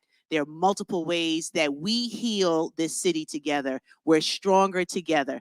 And with that being said, I want to bring another partner, the person who partnered with me and Donovan Richards, our Queensborough president, on the first night of healing, when we answered the call because of the challenges of the storm, well, it was hurricane turned superstorm Ida, and it wreaked havoc in our area. And one of the names that everybody in Southeast Queens knows, and anyone in nonprofit management across the city knows, is David Tannis from Showing Hearts Foundation. Let's give him a round of applause as he comes forward tonight.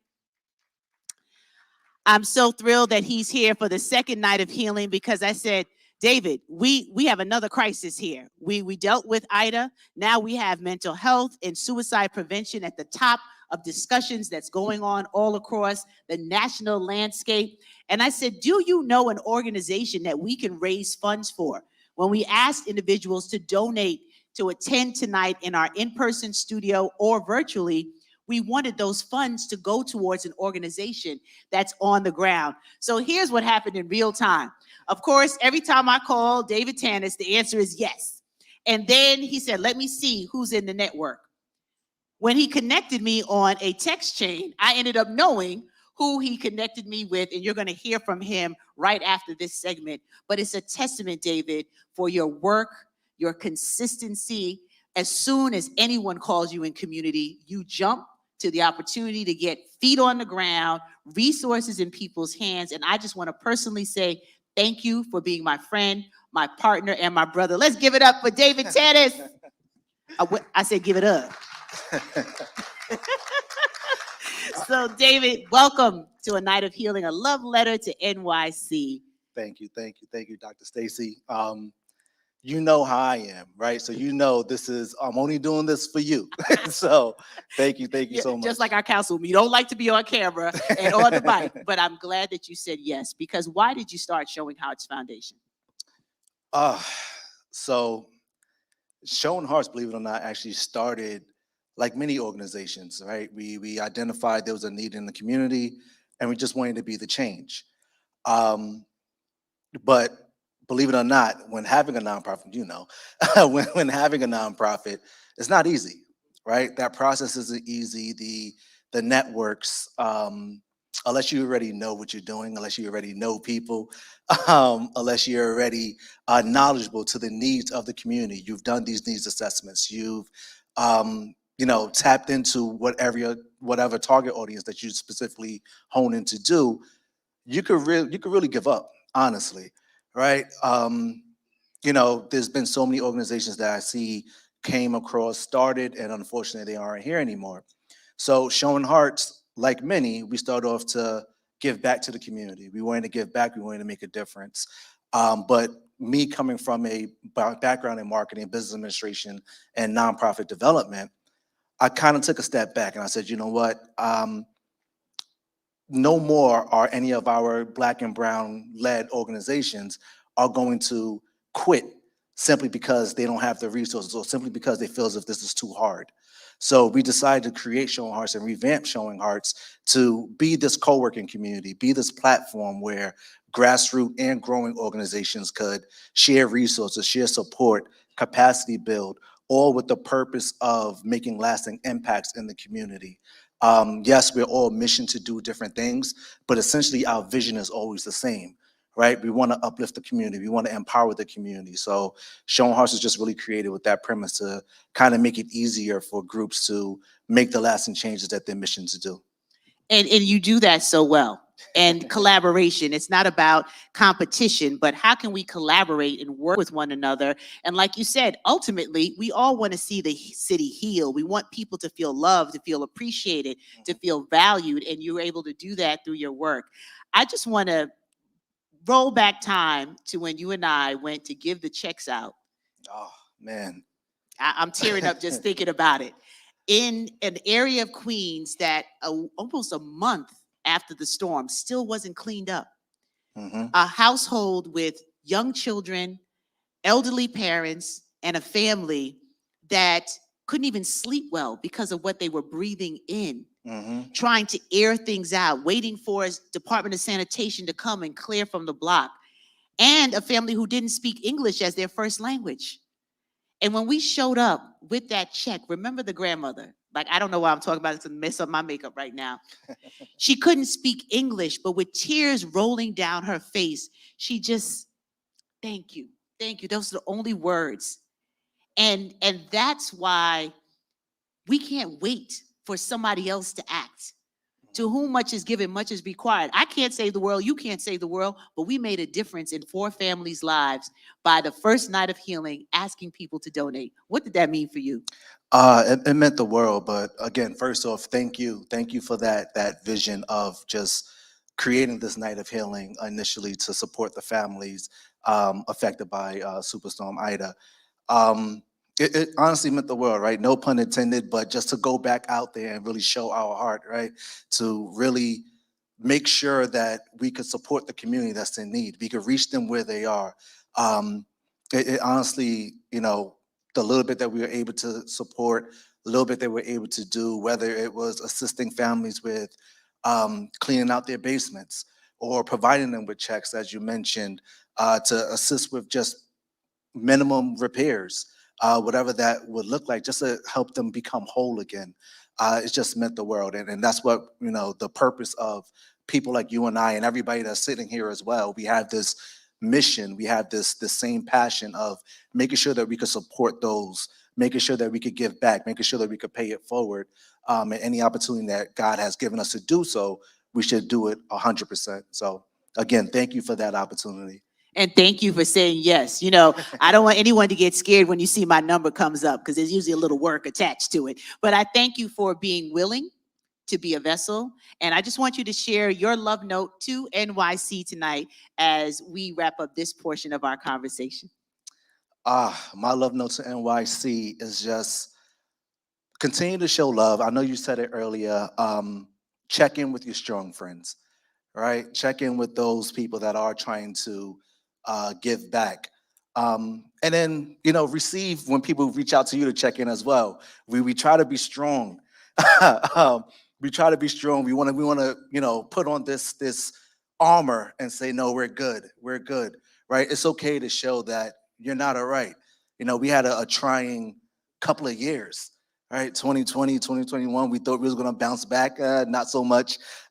So we had a trying couple of years. So we're not always gonna be 100. So be willing to be vulnerable, share however you're feeling at the moment.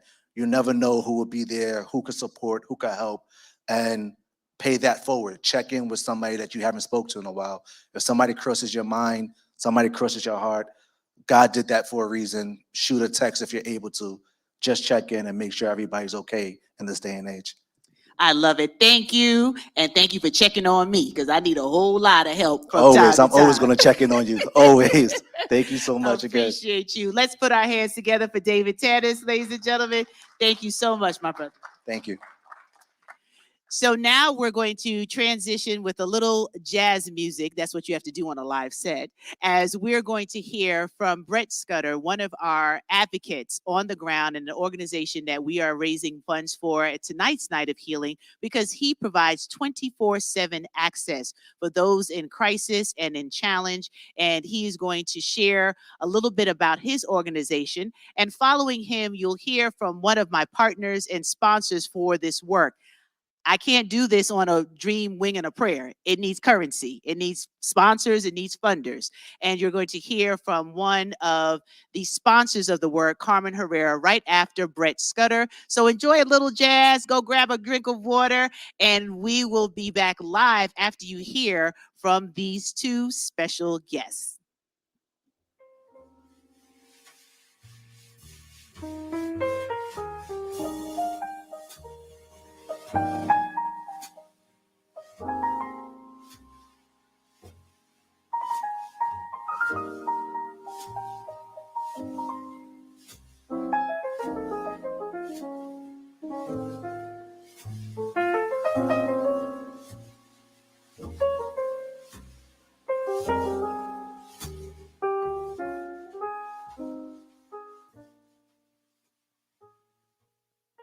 Of the Scudder Intervention Services Foundation and the Suicide Institute, two nonprofit organizations I formed out of my own with a mental health crisis and different types of trauma, and realizing that I needed services to meet the needs of what my experiences were. My work deals every day with people who are experiencing crisis, different types of traumas, helping them to manage their pain so that their life does not have to be one of anxiety, addiction, depression, loneliness, grief, loss, or suicidality. And so I'm truly honored to be here, to be part of this effort, to share the knowledge of, just who I am and my experiences so that someone's life can be transformed by my own experiences. And we applaud you for the work that you're doing, Mr. Scudder. And like you said, it came from lived experience. And as you've been sharing this work, we noticed that in communities of color, we don't embrace therapy and outreach and resources. What would you say to someone who might even be in the middle of crisis as they watch Night of Healing? What would you want to encourage them that is available for help in real time? Well, first, let me just say this. If you are hurting or struggling or going through whatever you're going through right now, you need to know that you are not alone. And you don't need to feel ashamed of what you're going through, the pain that you're feeling, or the fact that we're living in this time right now of so much uncertainty. So let's take away the stigma and the myth away from what therapy and counseling is, and the fact that so many people think that, oh, they're not crazy, so they don't need therapy or counseling. Every one of us, every single one of us requires at some point someone to talk with. And that's what therapy really is. Talking with someone who can help you to manage the pain, the experiences that you're going through, understand what you're going through, and help have a clear path through the rest of your life so you're not in pain, you're not suffering and struggling. And I love the fact that you are sharing everyone needs some form of therapy, communication, talking with someone. And you have a wide breadth of services that your foundation offers and other agencies and companies that you work with. Can you share a little bit about what's available if someone reaches out to your organization and where they can find you? Yeah, so we run a 24/7 crisis lifeline because we understand that, crisis or pain or struggles or just feeling overwhelmed is not something that you can fit within a certain time frame. And so we provide 24/7 crisis for anyone who's feeling overwhelmed, who needs someone to talk with, and just to help them to navigate the pain that they're going through, whether it be your physical or psychological pain, could be from, domestic violence, intimate partner violence, life, COVID, grief of losing someone, losing loved ones. It is so many different things that people are going through right now. But knowing that there is somewhere they can go at 24/7 that understands what they're feeling and really intimately is involved in their lives to help them manage the pain and the experiences of what they're going through. Every one of us at some point during this pandemic felt overwhelmed, felt exhausted, felt burnt out, could have lost a loved one, was infected by the virus, or terrified of being infected by the virus. And so we provide mental health, emotional wellness services to meet those needs. We're not a one size fits all. And that's one of the things that the mental health industry struggles with.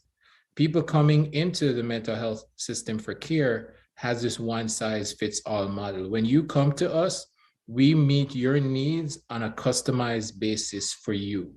We get to know you, meet you, understand what you're going through, listen to what you're going through, and then we're able to create a plan of services and support to meet your needs as an individual.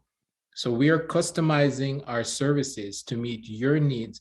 So that way it's more effective for you. It's not like two people going through depression or anxiety or even suicidality are on the same level or have the same circumstances and situations. So our services, we're very good at what we do, not because we say that, but because of the thousands of people who come to us every year and tell us that someone told them that we help them, and now they're thinking that we can help them too. So give us a call, reach out to us, and get to know us and get to know what we do so we can help you in being able to manage your pain, your experiences with your life. And I so appreciate the fact that this is 24/7. They can go to sisfi.org. They can also reach out to 917-651-1889 to get resources. Tell us a little bit about your staff, and then we're going to transition into how people can support by donating so that you can keep these complimentary free services available to those in crisis. So ours, first of all, thank you again for even mentioning that, because people don't understand that during this time, there is such an overwhelming need for mental health services that a lot of providers and service providers who were in this field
Entrepreneur family and the great city of New York, it is my sincere regret that I can't be there with you for the night of healing.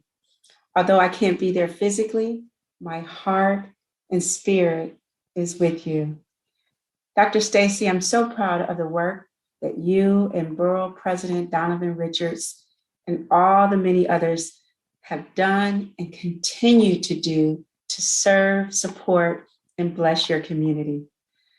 The love letter to NYC is definitely needed because of all the people that are still suffering from the devastation of Storm Ida. Not only are you helping those that are there on the ground, your efforts are touching lives and healing souls across our nation, which could be the difference between life and death. While physical trauma is obvious, there is a not so obvious culprit, which is the mental strain that many people may be going through during these difficult times, which unfortunately means that the citizens of NYC, specifically in Queensboro, may be dealing with a tremendous amount of financial and loss and stress. I know there are more important things in life than money. However, when you can't afford to pay your bills or are buried with debt and stress and trying to recover from a mishap or a disaster, fear can take over your everyday life. It can lead to relationship difficulties, affect your ability to function well day to day, and eventually may lead to mental health issues. You see, financial worries can even result in changes in your sleeping and eating patterns, which both can be signs of depression. Living with a lot of money problems can leave a person feeling down, feeling anxious and depressed all the time. These feelings may lead to poor decision-making, poor concentration, leaving you unable to perform your everyday tasks. Research shows that people dealing with financial difficulties are at an increased risk of developing mental health problems. Money is a safety net. Without it, a person may feel vulnerable and anxious. All the worrying about money and thinking about debt can trigger physical symptoms of anxiety, such as a pounding heartbeat or shaking, sweating, and even panic attacks. If this is you, I encourage you to try to trust in the Lord and lean not to your own understanding. Trust me. Know that God loves you and cares about your circumstances. Now, on a more intuitive level, money is more than just cash and coins. Just ask anyone who suffered a layoff or witnessed their retirement savings vanish because of the stock market, or watched helplessly as the value of their possessions and homes plummet because of a storm like Ida. You see, money provides feelings of security, power, independence, and freedom. And the threat of ongoing money issues or insufficient income can result in feelings of loss of control, anxiety, and other mental and emotional distress. Also, chronic financial stress has been linked to a cycle of increased work abstinence and diminished work performance and depression.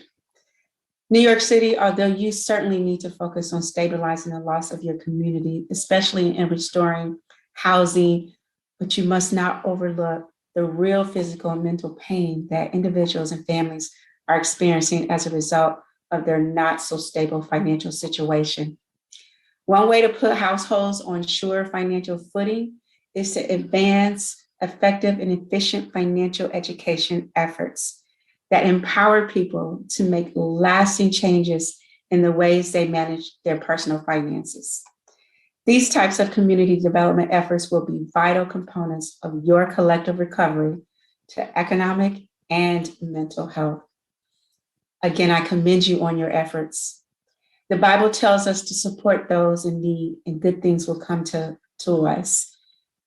Dr. Stacy, Borough President Richards, and all the amazing people of NYC and elsewhere that are assisting in your efforts, applause to you, to your love, your leadership, and going first and being an example and showing what it means to help heal those New Yorkers and others that are in need of physical, financial, and mental.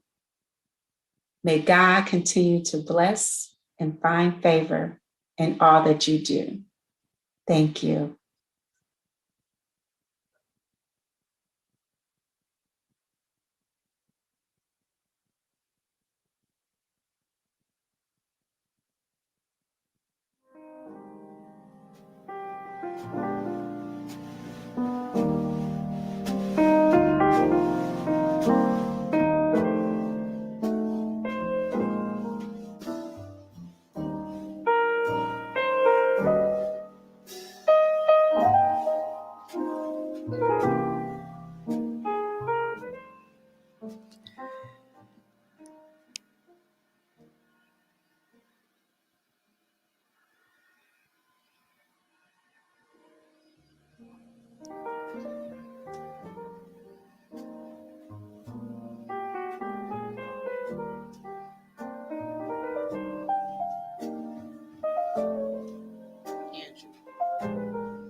Welcome back from that small commercial break. We are excited that we have had you here already for 2 hours of the Night of Healing. So those of you who are tuning in and out, thank you for being here. Those in our live studio audiences that have to slip out, know that you are loved, and thank you for participating in tonight's program. We apologize that there was a technology glitch when we were hearing from Mr. Brett Scudder, but we're going to share his website again because that is the organization that we are raising funds for, his 24/7 intervention crisis support services that he provides. So we want to make sure that you are able to get to his site, find out about the services, and you've heard from Hakeem Rahim that it's okay to ask for that help and to feel whole. So we hope that you jot down that information, as well as scrolling across the screen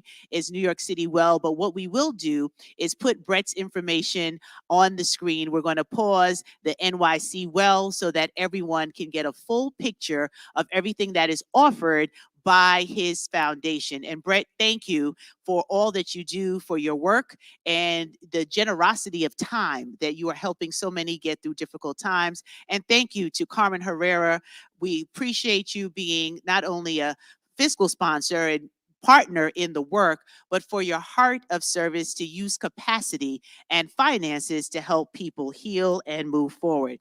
So we have a little bit more to go with our program. You're going to hear another lovely rendition from Imani Johnson in a little bit. We have some incredible entrepreneurs that have joined me for the last section of tonight's event, because that is one of the ways in which we can level the playing field, where we can utilize our answers to the problems in the marketplace and be profitable as a result of it through a variety of enterprises. So some of my partners and collaborators, another sponsor is here. So definitely stay tuned, because the night for me is still young. But we're going to hear from 3 of our platform ready speakers. These are our commercial breaks in between, where they're sharing a little bit about their story that will inspire you and provide an opportunity for you to see maybe some of yourself in their stories. So let's give a round of applause to our first platform ready speaker, who is coming forward with a little message that I'm sure will make you smile. Let's give it up for Dr. Smile Roz Knighton Warfield. Woo, woo, woo, woo, woo, woo. You know what? This is so awesome. And I want to give God all honor and Dr. Stacy. This night of healing, we need a smile. It's been 24 months of uncertainty. I am Dr. Smile, Roz Knighton Warfield, also known as AKA Auntie Roz. And I want y'all to do something. They also call me Voluntold. I want you to get your phones out. Get your phones out if you're in the audience, if you're at home, pull your phone out, and I want you to take a smile picture of yourself. And I want you to send it to someone. Now, some of y'all, I can see y'all. I don't know about the home folk, what they doing. Get your phone out and take that smile picture. Just go ahead. and send that off. There's been so much information to be shared this evening that tells us about a smile is needed. So I'm going to tell you a story. There was a time. Yes, I came into the world smiling. My mama said I did. I wasn't that crying baby, but I was tickled, and she didn't understand why, but she knew that I was alive. But let me tell you, there was a time also when I lost my smile because somebody disturbed my being. Someone violated me. And I apologize if it's bringing some emotional triggers to you. But I lost my smile. There was doubt. There was regret. There was unforgiveness. There was shame. There was guilt. But even under all of that, I knew that my calling was my smile. I want you to even think while you're listening to me. Think about those who need a smile. And even for yourself, did you know that statistics say that children smile 400 times a day? What do you think them adults do? Y'all know about it. When you go to the silent investor, AKA work, or you might wake up and you think you're laying next to the enemy. Not so. But that's why I love Dr. Stacy. She continues to teach us with a smile. I'm going to tell you about when my smile came back to life. My smile came back to life on my first mission trip when I went to Africa. There was a young lady there that had a smile that was so beautiful. Her name was Gumdrop. Now, let me ask you, Gumdrop? Why was her name Gumdrop? I want y'all to raise your hand in the audience if you think you even know that. But let me tell you, she had no teeth. It was no different than a baby. You know your firstborn or your grandchild smiling and being tickled. But she had no sensitivity about her teeth missing. And she had a beautiful smile. There was a translator there to tell me what was going on in her life, and I shared mine. Anyway, I got so tickled about that because y'all act like this is Africa. She said that she lost her teeth because her husband knocked them out. She said, and I just was going on and on and on with that. She saved my life. Her smile was just as beautiful as a baby who was laughing, as beautiful as a baby who was tickled when they see their dad or their mom. SMILE is an acronym. It means simply make intentional love encounters, starting with yourself first. Yes, that's what I said. Starting with yourself first. But guess what? It's under the wise counsel of the power team of three: the Father, the Son, and the Holy Spirit. If I don't have my smile together, how can I help someone else with their smile? Do y'all know that smiles can reduce your blood pressure?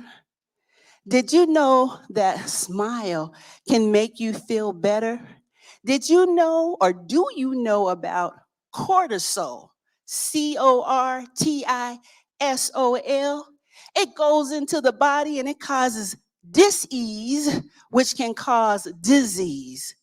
It's time to smile. Y'all say it with me. Simply make intentional love encounters. That's what SMILE is all about. Guess what? Most of us, as I told you, there was some trauma that happened in my life.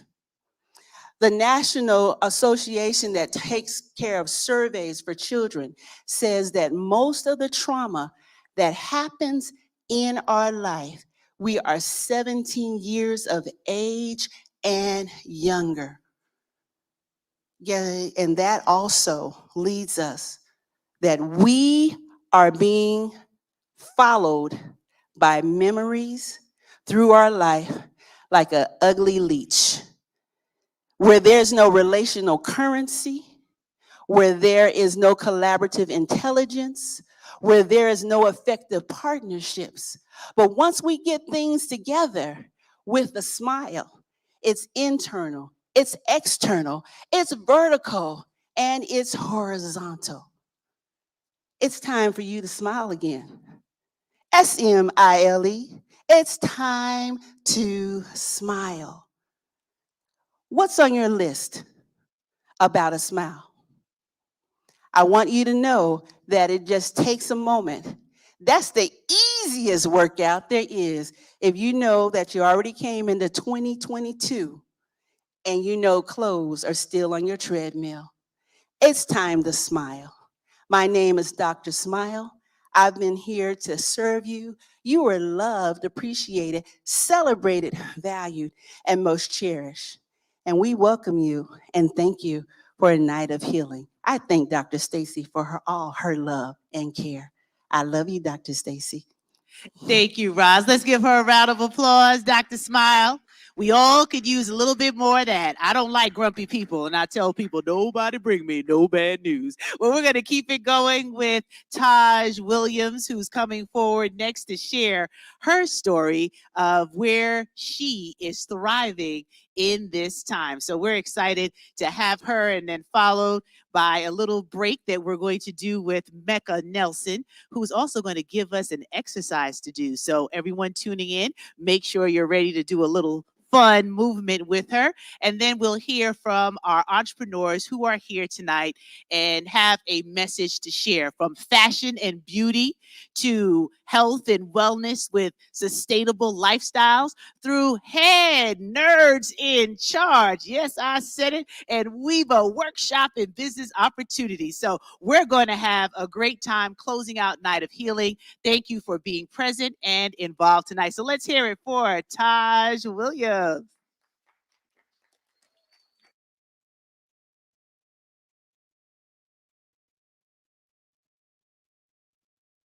Thank you, Dr. Stacy. Well, good evening, everyone. This is super huge. I think that initially when we were charged to do this, I was not prepared for the Night of Healing. I had, I knew that Dr. Stacy, she's such an amazing woman, and she's like doing so many things at once. But the Night of Healing, once I actually had a chance to see her video and I knew that we would be a part of this, it put a different spin on what it was that I had to say. One of the things that I really wanted to share with everyone is this whole idea of hitting rock bottom.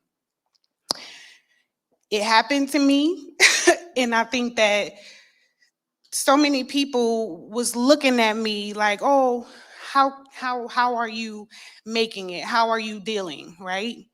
One of the things was you have a college degree, too.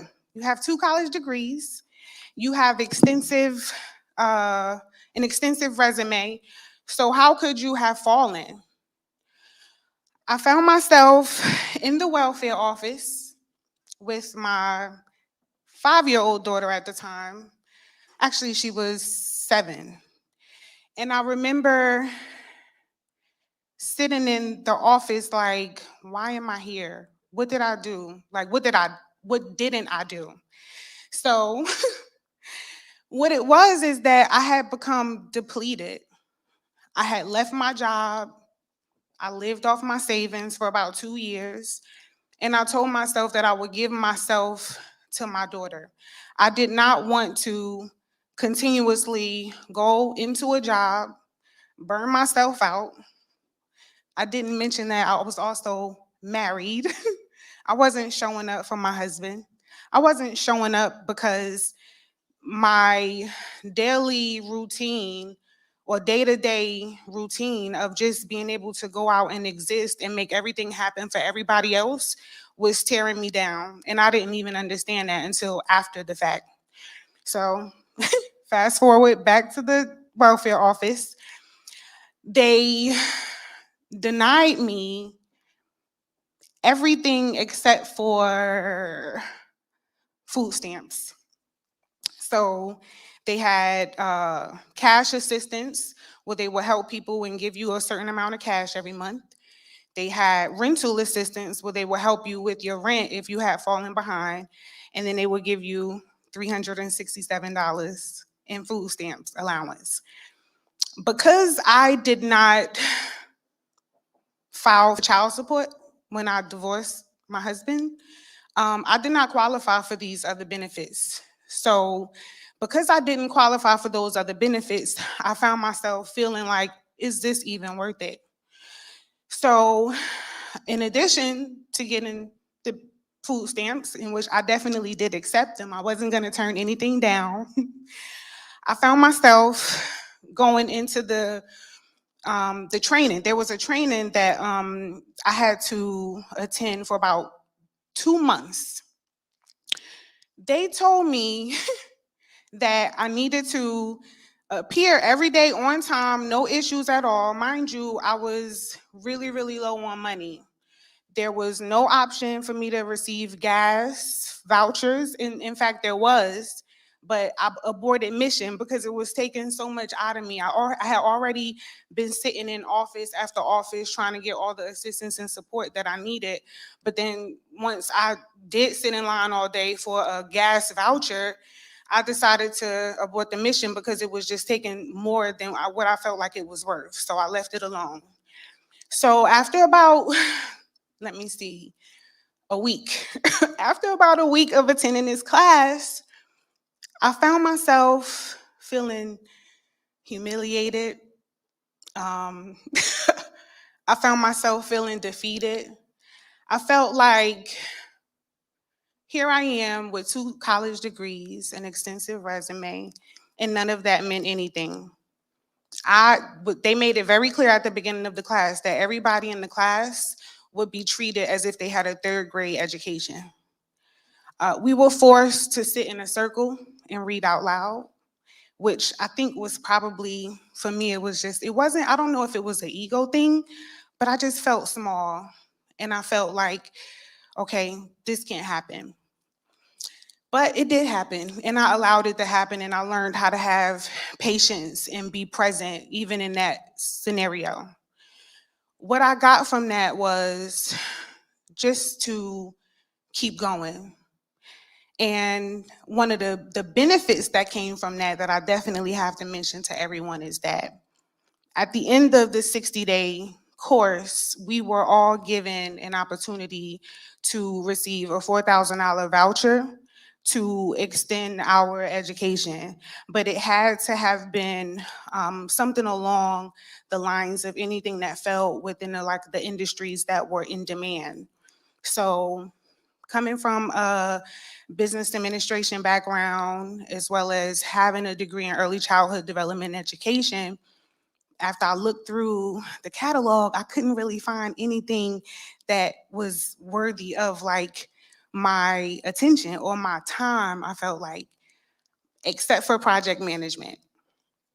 So here I am now, finishing up my 60-day, it was like a job readiness class. And one of the things that kept coming to my mind was I had a neighbor who was going through the same thing. She came to my door one day and she was like, I am not going back there. I'm just gonna leave everything on the table. I will figure out another way. And she quit. I kept going.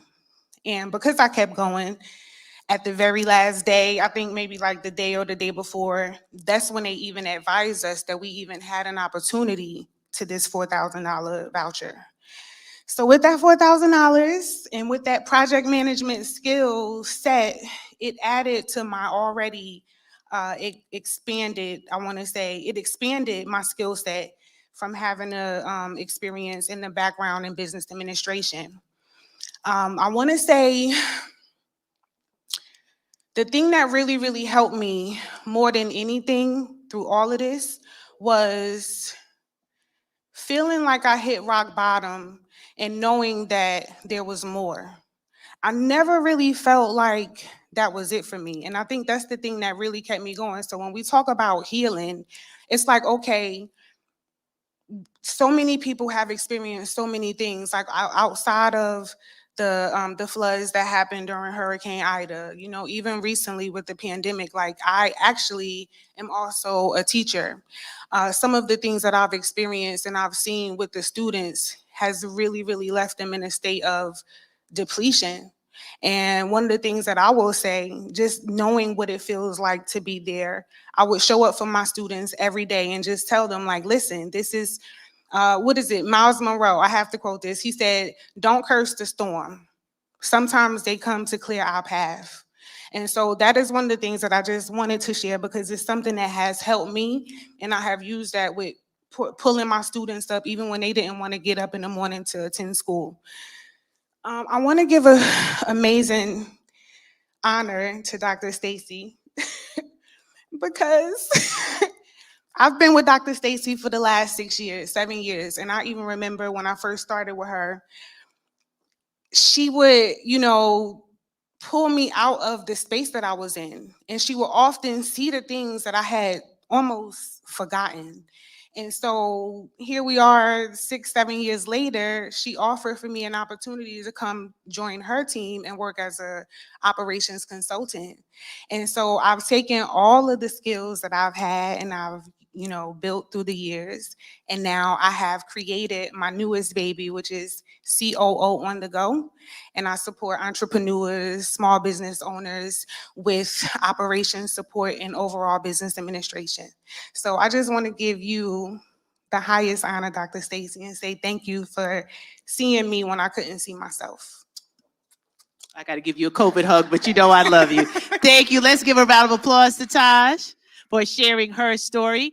And now we're going to close out this Platform Ready segment before we get into our conversations with some of our entrepreneurs who came very long distances to be here and a part of the conversation tonight. And I'm so grateful when you have amazing people in your life and they say yes when there's a call. And their love letter to New York City includes economic opportunities, and we want to make sure that you get a full flavor for them. But we're going to hear from Mecca Nelson. She's only going to speak for a couple of minutes, and then she's going to go right into an exercise. And I'm going to let her tell you about what she does. But it's a way to calm yourself and to put you in a position of learning how to deal with stress and anxiety in real time. So let's put our hands together for Mecca Nelson.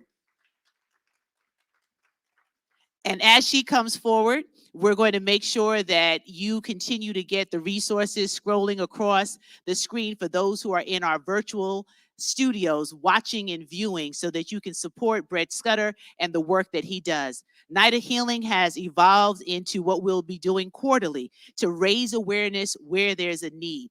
And right now, mental health awareness, suicide prevention is critical to helping us heal, not only as a city, but you know, New York is the capital of the world. So where we go, others follow. And we want Night of Healing to be able to go across this country and heal the land. So welcome, Mecca Nelson. Hey guys, this is Mecca, right? But I'm gonna give you Mecca on a higher volume, right? I am Mecca, the microphone checker 1212, AKA Mecca Nelson, right? There you go. All right.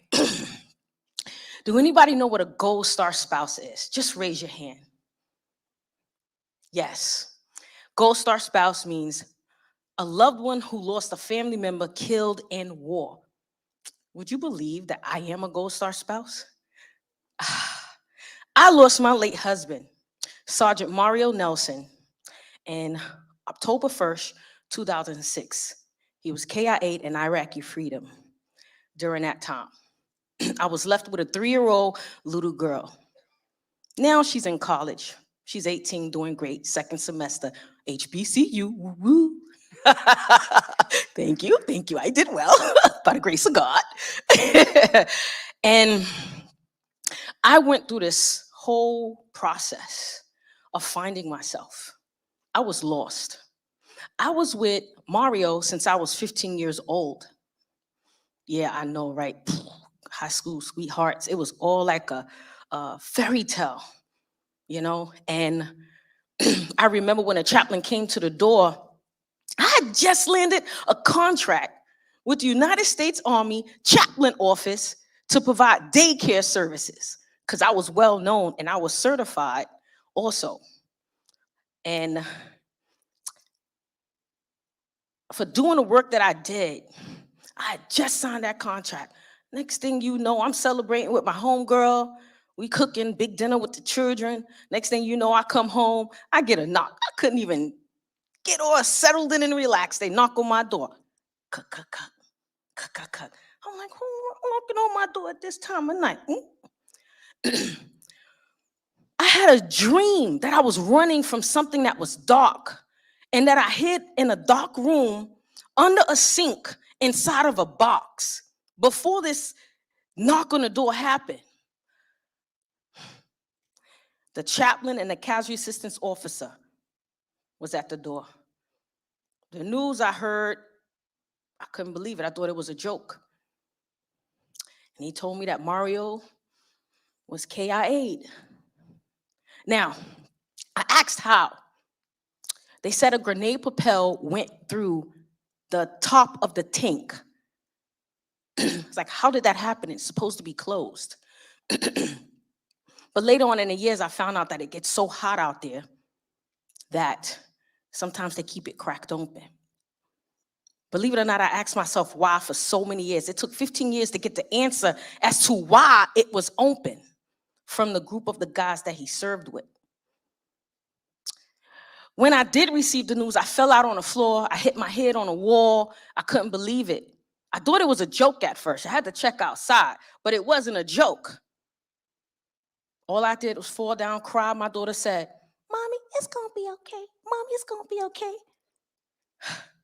Can you imagine hearing that voice through your head over and over and over again for years? 11 years, might I say, to be exact. It took me 11 years to get out of that space of depression, that space of hurt, that space of pain. I was lost. I wasn't that Mecca. I had to find myself all over again. As I went through that process, there were people that God blessed in my space. And in that process, I was able to build my relationship with God. Because believe it or not, I wrote Psalms 91 and put it in the top of his hat. So whenever he was out there, that he was okay. So in my eyes, I was doing everything right. I guess I wasn't really doing everything right. But what happened is God allowed me to be who I am today. I built a relationship with God. And as I built a relationship with God, he allowed me to see things, and I needed to listen to him. That's that space of being vigilant, disciplined, and well-balanced. And as I became that, I was able to create Mecca City of Wholeness, presenting the Yoma Method, which is a discipline that I created called the Yoma Method that provides services for individuals that went through any form of trauma, grief, hurt, pain, loss. It has yoga, martial arts, and meditation fused in it. I know I don't look like I do martial arts, but I am a piece of work. Yes. Shatter some kneecaps with the heels. Yeah, I'm just saying. That's my sensei taught me that one. But the martial arts helped me find a different space inside of me, along with building my relationship with God, along with doing yoga, along with meditating. I was able to create it. And now the Yoma Method is inside 60+ group home and foster homes, after school programs inside the Department of Ed, and it's actually growing. I'm getting a lot of requests for it, which is great. Because of the work that I do with providing mental health services, a space of finding your talent, oftentimes you forget that you are a person and you have to evolve in a different way. So I say Mecca evolved on a different level. And I thank God for that. Now, in this space of me doing what I do, I'm able to help others change their lives and to find themselves and to find themselves that they lost back when. Although it took me 11 years, I'm happy to be blessed to provide services for those that they don't have to go through. Now, I am a spokesperson for Tonita Towers, an organization that provides services for Gold Star families, mortgage-free homes. I am also a recipient. Thank God for that. They bring me in because I'm that Mecca. And I thank God for them. I do a lot of work for organizations that provide services for veterans and Gold Star families. And I also have a partnership with the United States Army, and I do a lot of stuff with them. I thank God for that. I want to leave you with this. Although life may not be the way that you planned it to be, although you may feel that you did everything the right way, it's what God created for you. Yes? Allow yourself to be vigilant, self-disciplined, and well-balanced, and to always move with greatness. Yes? And I'm gonna bless you guys with a little sample of what I do. I have a music selection. It's called I Release. So if you guys can sit up right in your seat, don't have your legs crossed, no arms crossed. Sit up nice and straight. Relax your shoulders, relax any frowns in your face. And don't forget to uncross your legs or your hands. Is the music? There we go. Right here, take a moment right here and close your eyes. Take a deep breath in through the nose and exhale out the mouth. And as you do this, relax your shoulders, your forehead, your cheeks. Now create an intention right here. Speak some positive words to yourself. Be who you are. Allow anything that is not of you or for you to be released out of your mind, body, soul, and spirit. You know who you are and you know whose you are, your worth and your value. Nothing can hold you down or take away from you. Right here, rise your arms all the way up to the sky. Let your fingertips right here touch the sky. Inhale right here. Exhale, bring your palms back to heart center. Just let the palms touch each other right here. We're going to do this 2 more times. Inhale, rise the arms all the way up. Deep, deep, deep breath. Amazing breath, just as you are. Exhale, palms back to heart center. Bring your palms right here. This time, you're going to allow your breath to travel from earth to heaven, from the bottom of your feet to the top of your head. Imagine that there are 2 walls, one on your right and one on your left. Place the right palms up against the right wall as if the wall is closing in on you. And if you need to see me, crack an eye open and watch. And take the left palm and place the left palm the same as the right up against the wall. Watch out for your neighbors. Take an inhale here. Remember, the breath is traveling from the bottom of your feet to the top of your head. Inhale here. Exhale, extend, push out right here. Extend those elbows. Make those elbows straight. Inhale, bring it back in nice and powerful, just as you are. 2 more. Inhale, feel the energy flow from shoulders. Exhale, extend it out to the fingertips. 1 more right here. Inhale, bring it in. Exhale, push it out. Feel your power. Imagine that you are pushing away all negativity, all that is not of you, to create space for all that is for you. Now here, flip your palms up towards the sky. Keep your palms out. Right here, your arms extended, and you're going to rise your arms all the way up towards the sky because you are amazing. And slowly right here, take a minute here and bring the palms to face your face right here, your body. Bring it down as it's scanning the body. Take your right palm, place it on your lower abdomen right here, and place the left on your heart.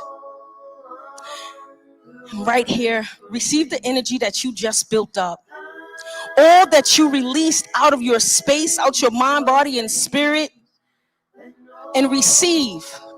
As you release that 50, 100 pounds of weight, receive that 200 pounds of greatness that you are, that is for you, that God has set for you in your space. Deep breath right here. Feel it travel from earth to heaven, bottom of your feet to the top of your head with that breath. Awesome breath. And make that exhale amazing and powerful, just as you are. 1 more round of this amazing breath. Inhale right here. Exhale out. Slowly rise the arms all the way up overhead, nice and tall, strong and powerful. And bringing the palms back to heart center right here. And let the palms touch right there. And I'll leave you with this message. As you allow yourself to do the work that you do, allow yourself to release that stagnant energy, that pain in your body, that hurt in your mind, the cloudiness and the fogginess out of your mind, which is scattered energy. Be you, be who you are, and let this give you what you need. I'll leave you with this. I love you. Be amazing. Be who you are. Move in the grace and the favor of God. May you continue to move with greatness. Namaste. Thank you. I love you, Dr. Stacy. I appreciate you so much. Love you. Mwah. That was awesome. Centering yourself, just taking a moment to exhale out all the negativity, all the challenge, and just inhale all the possibilities. Well, what a night of healing. Thank you all for your comments. You've been busy in the chat. You've been sharing, and we appreciate it. As you know, we're raising funds to continue the 24/7 access that the Scudder Foundation provides. And we're excited to continue the dialogue tonight. And before we do that, we're going to have two of our speakers, and then our soloist is going to perform. Because she is an active college student, we need to allow her to go refresh, and she will perform in between our last 4 conversations of the evening. Right now, it gives me great pleasure to introduce Tamika Badu, who is going to come forward. She is representing Weibo Workshop in Business Opportunity, one of my partners and sponsors in the work that I do daily. She is soon to take over the opportunity. Tamika, we're going to come up on this side. And we're going to talk a little bit about Weibo. It's WIBO.org if you want to check out where the site is and what we actually do, because I am a proud board member of this great work. Tamika, it is great seeing you. And I just want, in this night of healing, we're fortunate to know that Weibo has created an opportunity for residents in housing to get access to becoming an entrepreneur. Yes. Creating and using the 16-week course that Weibo has to put them in a position in a particular area of construction and opportunity. So I want to thank you for being here, and then just share a little bit about how Weibo is participating in the love letter to NYC by creating resources financially through entrepreneurship. Well, we have partnered up with NYCHA, and So we have partnered up with NYCHA, and that has been one of our biggest things to help people in the underserved communities.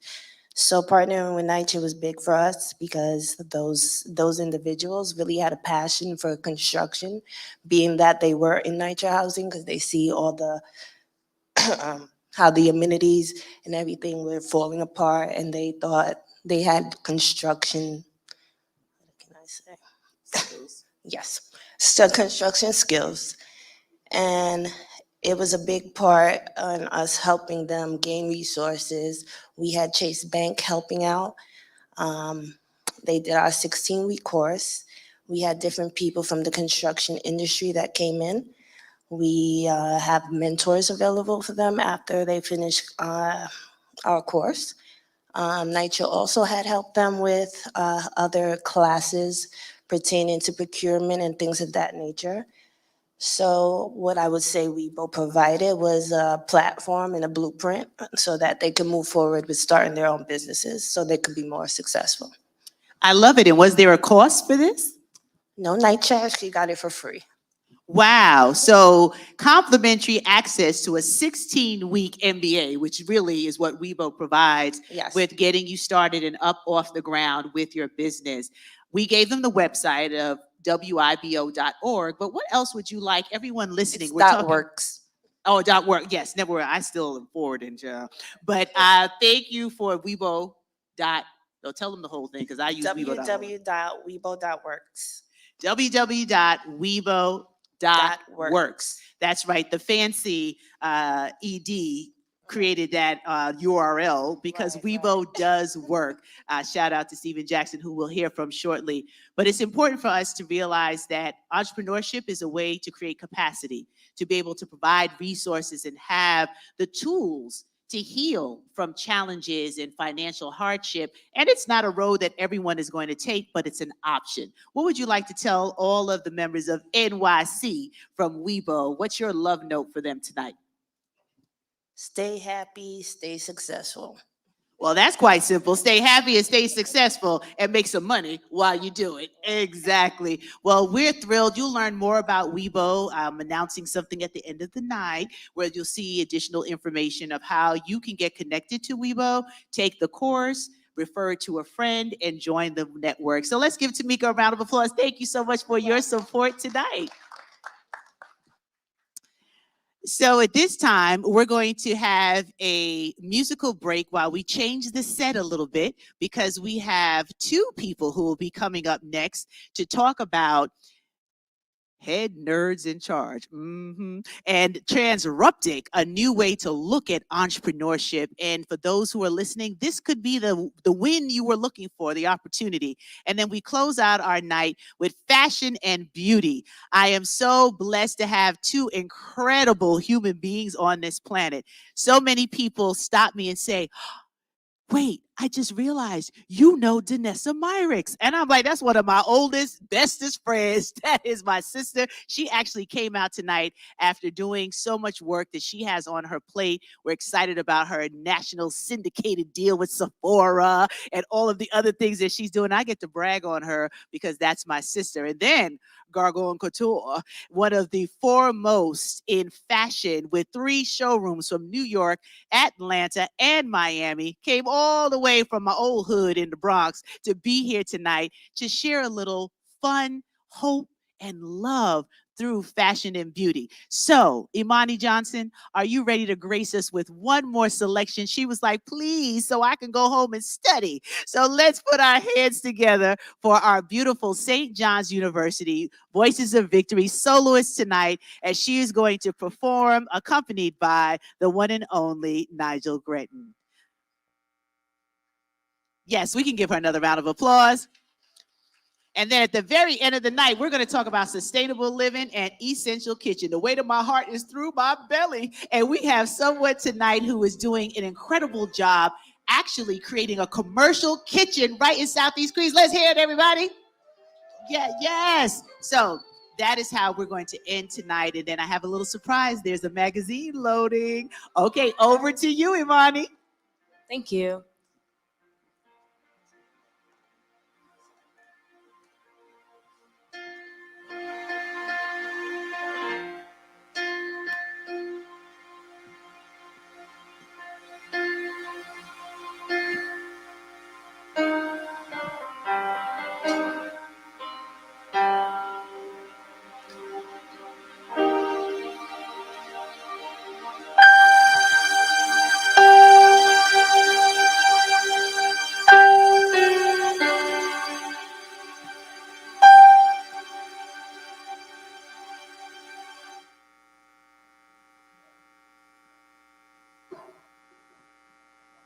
So as we wait for just this one glitch, this is where I tell you how you can save 10% on your car insurance. No? Okay, all right.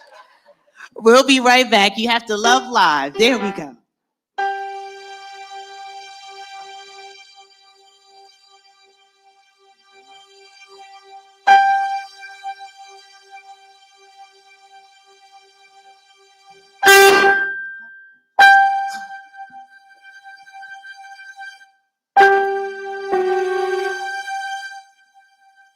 Thank you guys again for having me.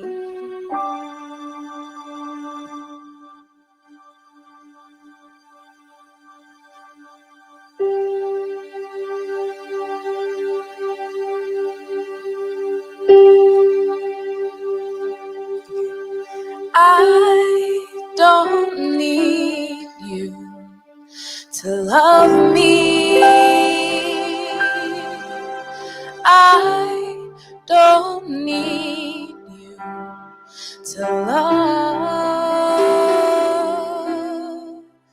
I've got I've got my sister. I can't feel her now. She may not be here, but she's still mine. I know she still loves me.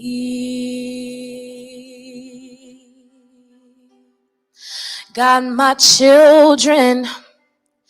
I can't hold them now. They may not be here, but they still mine. I know they know I still love them.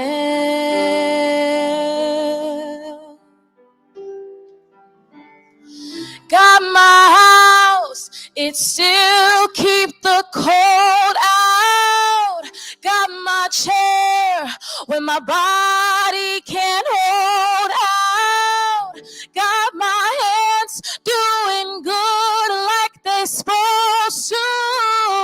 Showing my heart to the folks that I'm close to. Got my eyes, though they don't see it's for now. They see more about how things really are now.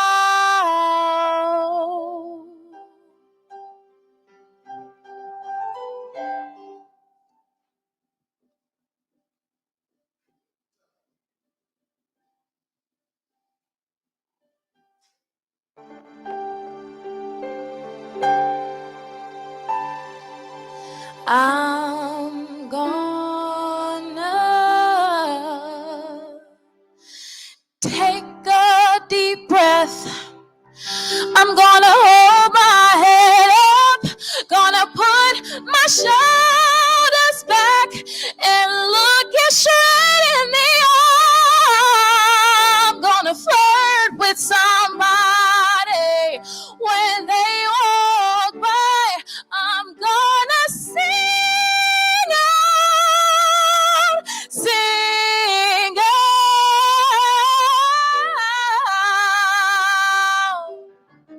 I believe I have inside of me everything that I need to live a bountiful life. With all the love alive in me, I'll stand as tall as the tallest tree. And I'm thankful for every day that I'm given, both the easy and hard ones I'm living. But most of all, I'm thankful for loving who I really am. I'm beautiful. Yes, I'm beautiful. And I'm here.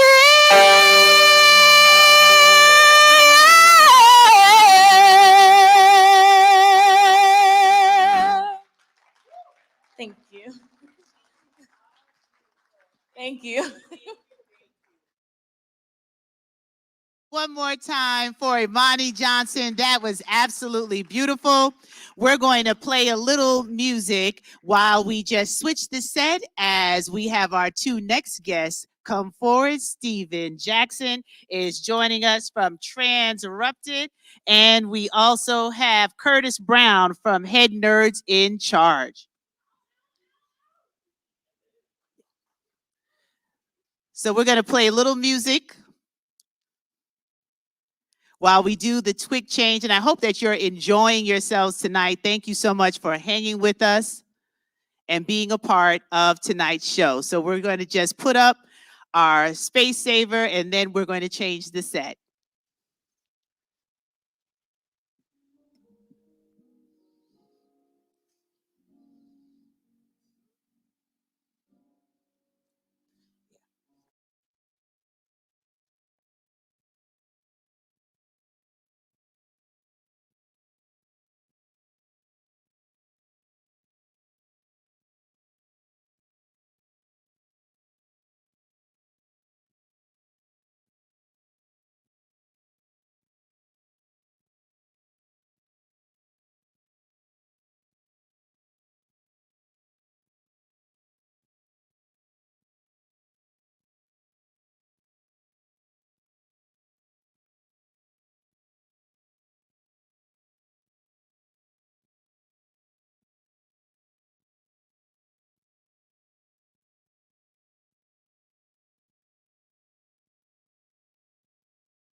dear, sweet Jesus.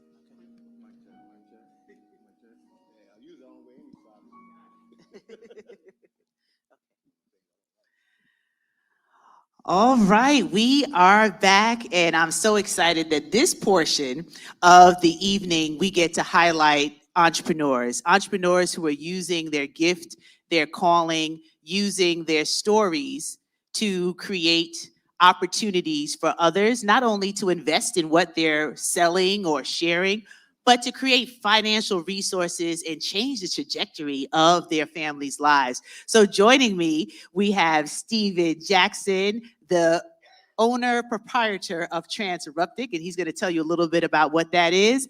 And Curtis Brown, head nerds in charge. I tell you when. I like when you say that. Head I nerds like in the way charge. you say that. Ain't nothing like being around a nerd. I married one, honey. It's Listen, good to me. I love it because that's how we change the world. So, Steven, tell us a little bit about why you started Transruptic and then you partnered with Curtis, because this is also about collaboration in order to create a show and use an incredible platform that you have to get the brilliance out in the world.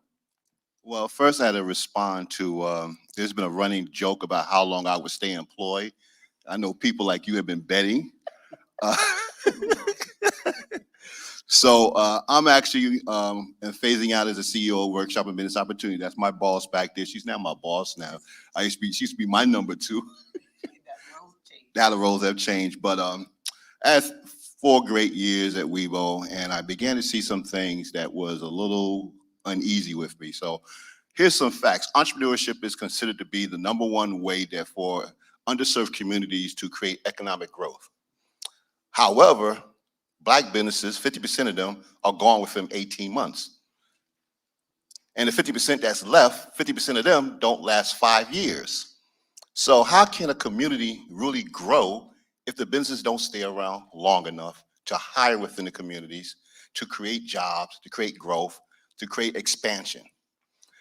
And I began to realize that people of color, we are great at starting businesses because after the Civil War, after we became free, we started 60 communities around the country, Black-owned communities.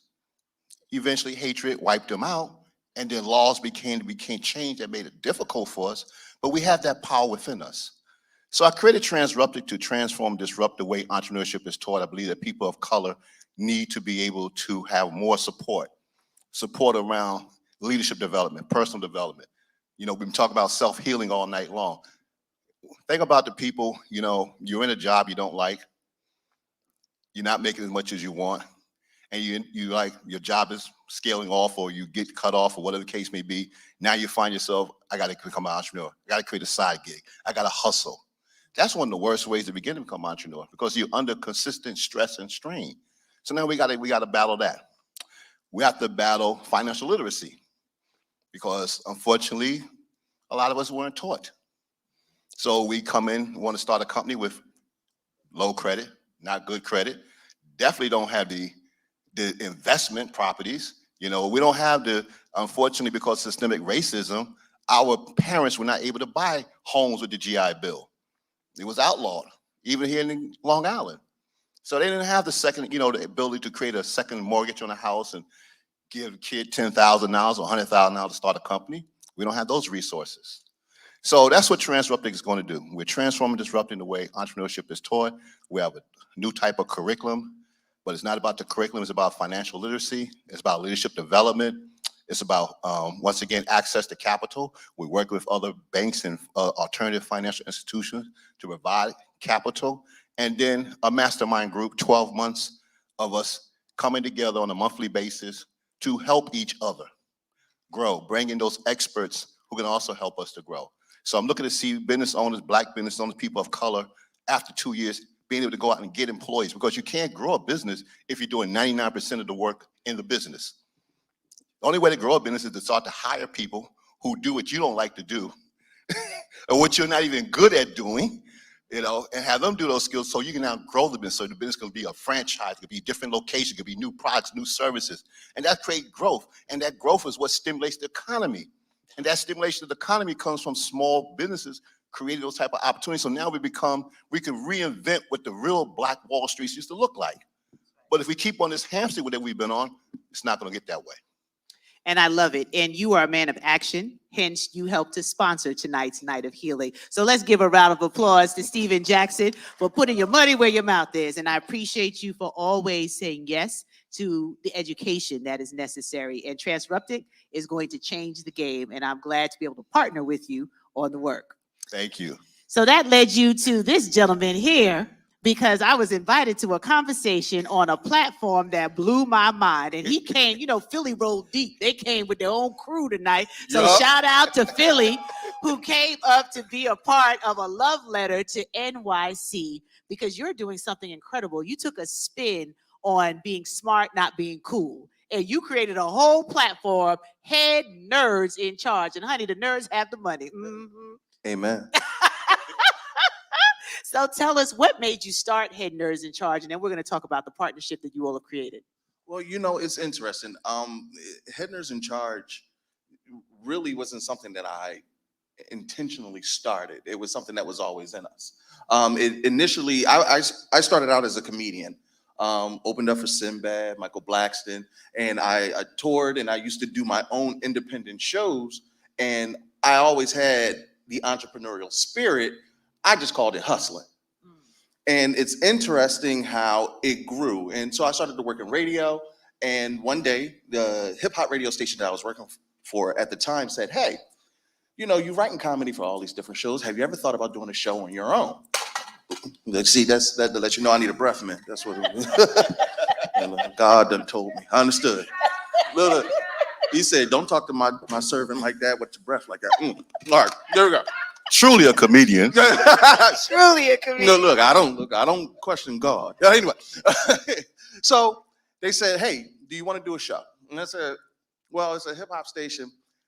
I like hip hop, but not enough to want to do a show. But hey, you know what? I love comic books. And I'm a huge nerd. I like cartoons, this, that, and the third. Can I do like a nerd show? And they were like, wow, that's an amazing idea. No. I was like, well, wait a minute, why? Well, this is a specific demographic, this, that, and the third. It wouldn't work. I said, you know what? Give me the opportunity. I'll bring in my own team. We'll write the comedy. We'll do the show. Within 3 months, it became their #1 show. That was the beginning of Head Nerds in Charge, the show. Now, how it developed into the platform is, well, the problem is when you get nerds involved, we start looking at analytics, processes, efficiency. And I said, wait a minute, how we're going about putting our message out and streaming the content is inefficient. There's streaming avenues. And this is before everybody had, you know, time during COVID to learn how to become a content creator and a streamer. This was in the before times, you know, about four years ago when people knew, but nobody was really utilizing the platform. So we took our show away from the radio station, took a leap and started streaming exclusively. Our audience ballooned from 1,500 to now over almost 400,000. And that needs an applause. Yeah. Look, now, 400,000. they like us, y'all. So 400,000. But what really was the tide turner was when the riots were happening. And we saw so many of the people who look like us angry and burning things. And the news stories in the media demonize these people who basically, as Martin Luther King said, was expressing the fact that they didn't have a voice. So we said, well, wait a minute now. Okay, we have this super large platform. We usually talk about nerd stuff. But first, the thing about being a head nerd in charge is before we're a nerd, we're Black. So we got to do something for our people. Let's open up our platform and start allowing people to use this as a medium to amplify their voice. Well, then that is what developed into the HNIC network. And we started bringing people like Stephen on to help us build not only generational wealth, to help to augment that lack of voice, but also having individuals who develop their own shows for the culture. Isn't that amazing? I just love it. And being on the show, it's so much fun. It's a lot of excitement. You didn't know I could match your energy. Listen, Listen now. I tried to book her. I couldn't afford her. I said, look, you a head nerd in charge. You might as well come on over roll with us. Absolutely. But this is something that can allow you to participate in getting good content. That's what the Head Nerds in Charge Network is about. Partnerships with Transruptic, with Head Nerds in Charge, with Faithpreneur Weekend, because you know we're about to do something Yes, this ma'am. year. Yes. So this is how we provide healing through collaboration, through getting information, through resources. And I can't thank you both enough for taking time to be here so we can just give folks access to what's available. That is cool to be a nerd Yes, because ma'am. the nerds make the money, to find out the information, to be able to transrupt the way we do business as entrepreneurs, and particularly for Black and Brown communities to have access to where we've been locked out of opportunity for years. So what would you both share in your closing remarks on your love note to NYC? Start with you, Stephen. Well, the first thing I want to say that 11 years ago, Facebook reminded me that I was doing a webinar for a college and university. So I've been in this space so long. So for me to sit here live with you tonight is kind of unusual for me, as you know. I've been such a virtual person. So COVID was very natural to me, being locked in, being on screens, but I know it's been very tough on a lot of us, and a lot of people can't wait to get outside and get back to normal. But what I would encourage you to do is don't look to be normal. There's no fun in being normal. Be abnormal, be great, be different, be yourself, be proud of who you are. Thank you, Stephen, and my dear brother. So often when you're a content creator or a media personality, you're asked, well, what's your message? In turn, I ask New York, the mecca of media itself, what's your message? And the minute that you have that thought in your mind, know that there is a resource and a platform of people who not only look like you, but will specifically tailor your brand, your message in a way to help you grow. And that is what building collaborative partnerships and helping each other is, because at the end of the day, the most important thing, whether it's faith, whether it's business or personal relationships, communication. How you send your message out into the world and how that message is received by others, and then the blessings come back to you in the way that you sow that seed. So if you're gonna plant, a seed, you better know how to water and nurture it properly. Because if you wanna bear good fruit, We preaching now. listen, y'all don't hear me. If you wanna bear good fruit, it helps to be able to use the community to help it to grow. Wow, what a love note. Let's give Stephen Jackson and Curtis Brown a round of applause.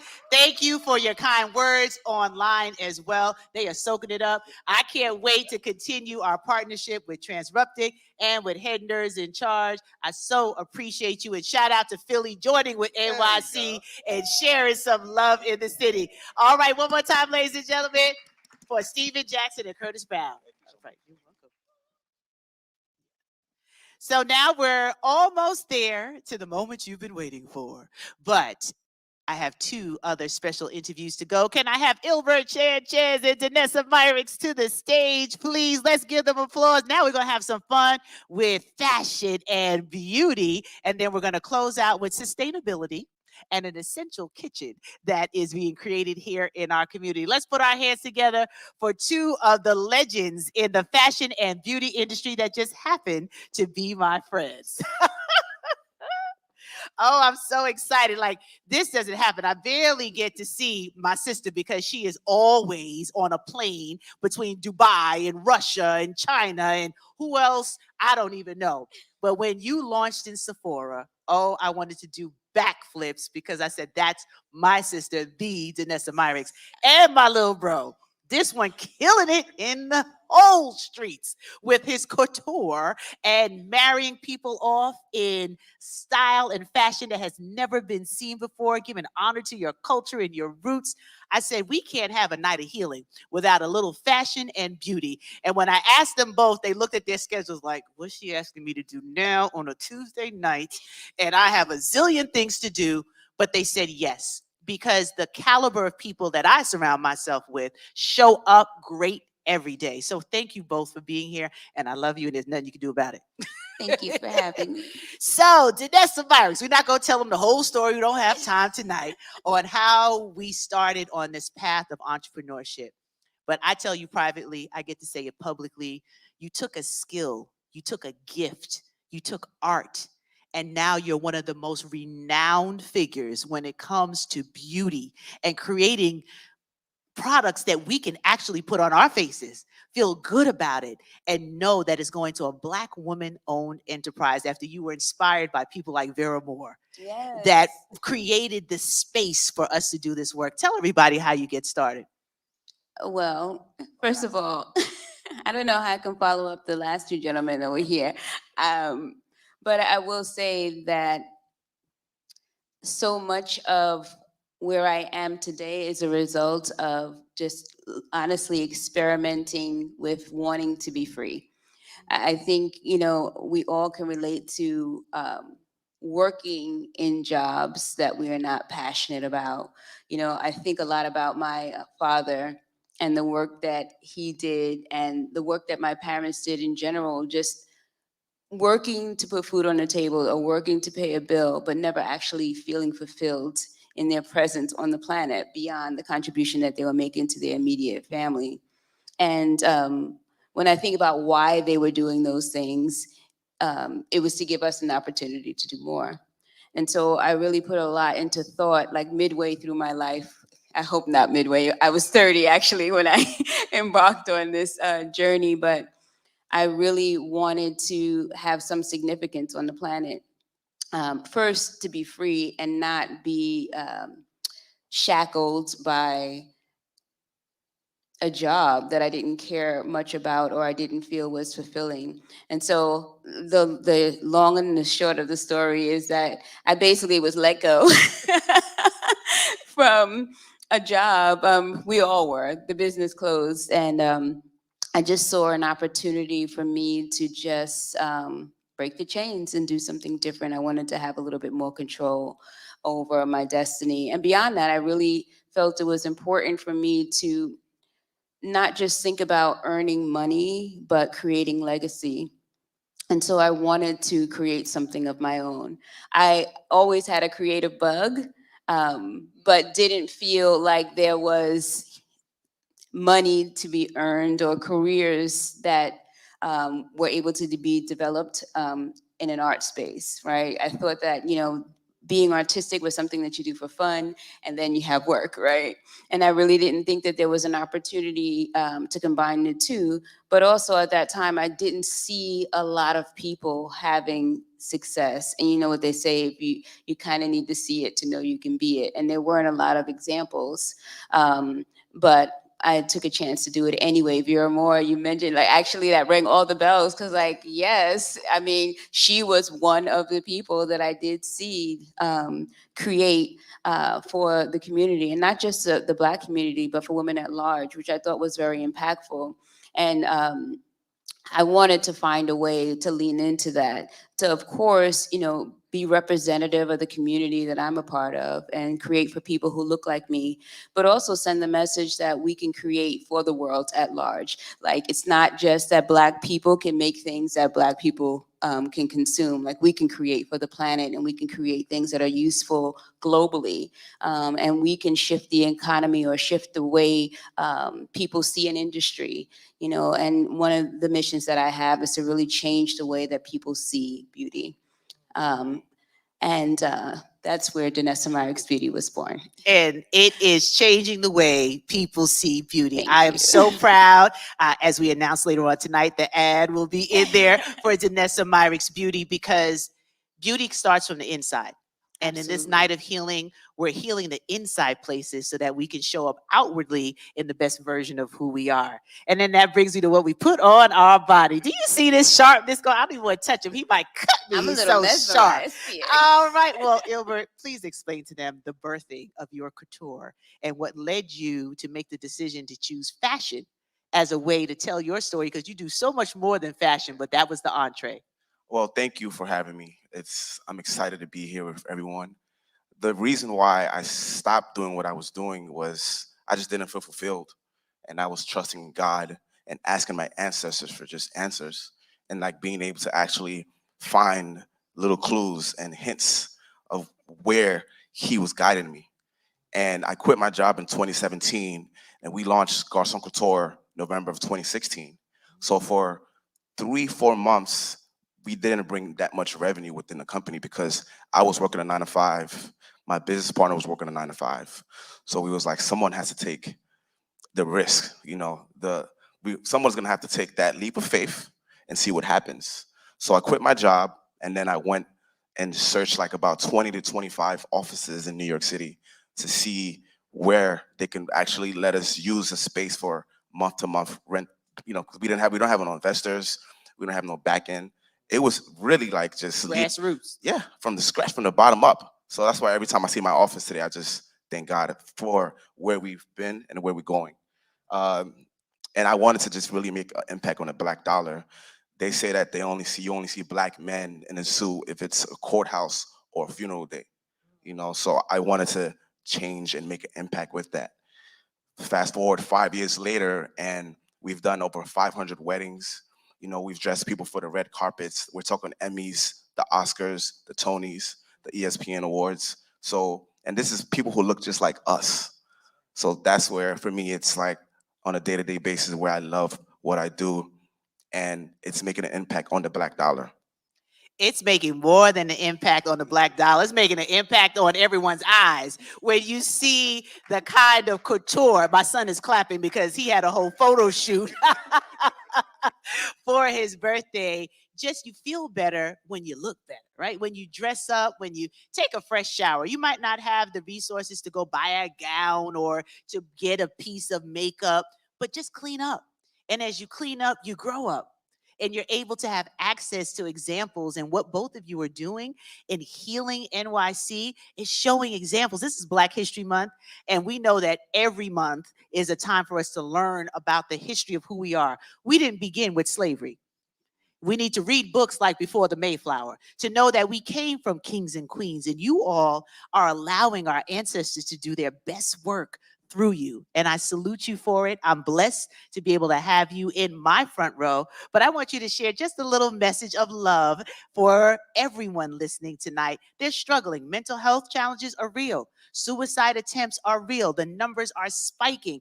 And sometimes we can't even get to looking good, dressing good, feeling good, but you all have had hard days on this entrepreneur journey. Days where you've wanted to quit. Days where you were like, why did I do this again? But you kept pushing forward. And look, you're in Sephora. You have a national deal.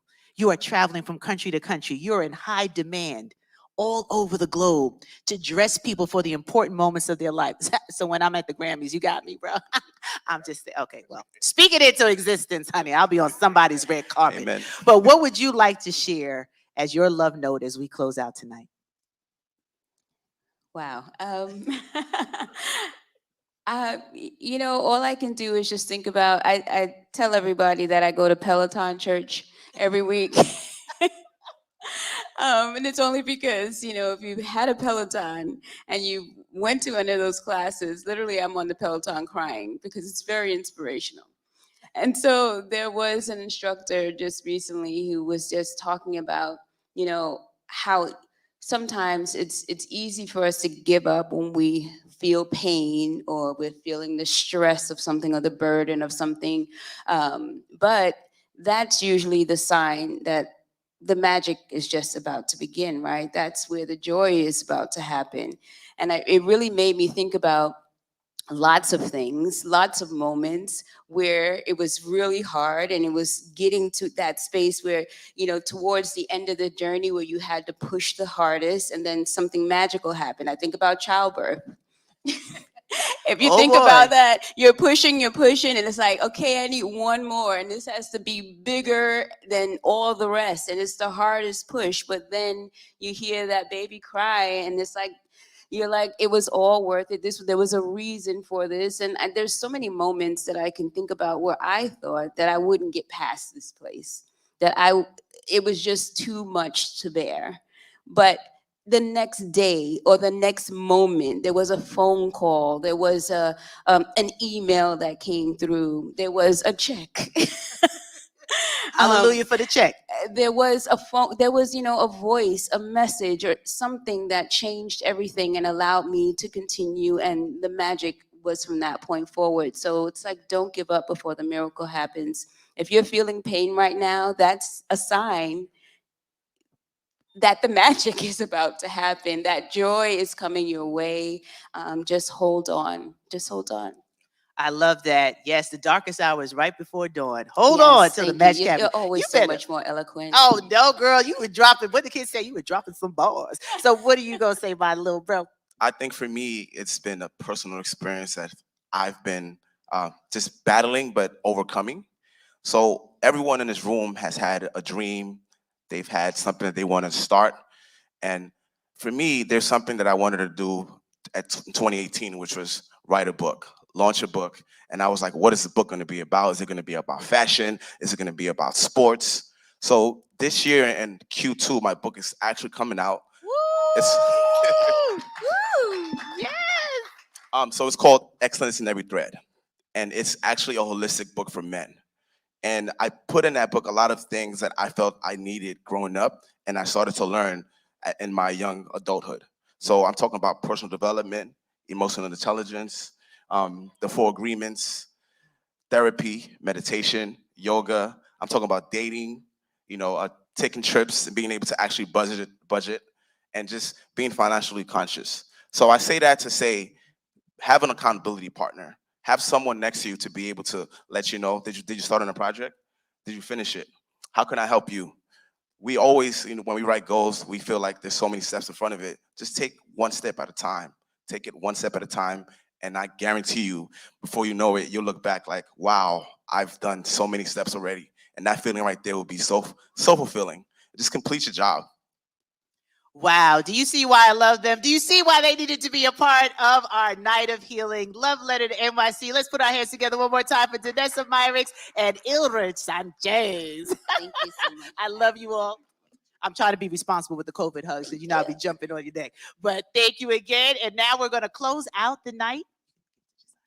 We're going to close out the night with our last interview with another dear friend of mine. We're going to switch up the set a little bit, so if we can just have just a little bit of music. You got to love live. This is what happens on live TV. Can y'all somebody call Byron Allen? Can somebody call Byron Allen and tell him I'm ready for my nip? Okay. All right. Well, we're going to turn on a little music while we change the set and prepare for our last interview of the night. We thank you so much for being here. And hold on, because we're closing out with the launch of the Faithpreneur magazine, where you'll see Gargon Couture, you'll see Danessa Myricks Beauty, you'll see Weibo, you'll hear from some of our speakers that were here tonight, because that is what we are here celebrating.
My baby. Testing.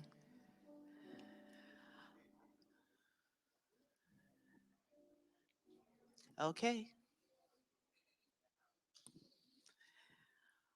All right, everyone. I tell you, this has been a jam-packed night of healing. I hope you can play it over and over again, be encouraged by it, be inspired by it. There's nothing that you cannot do, and this is a chance for us to continue to shine the light. Instead of complaining about the problems, start providing some solutions, because everyone you heard from tonight, that's exactly what they're doing. So it is only fitting that I introduce Diana Rose, who is a dear friend, true sister, but a brilliant entrepreneur who took a dream that she had, starting with Jars of Delight, and now the curator of a commercial kitchen, the first of its kind in Queens, New York. So just give them a little journey to now. Yeah, so the first female, Black-owned female commercial kitchen in New York City, and that's a really big Wait, deal. pause. We got to pause for that. First Black-owned female kitchen in New York City. That is major.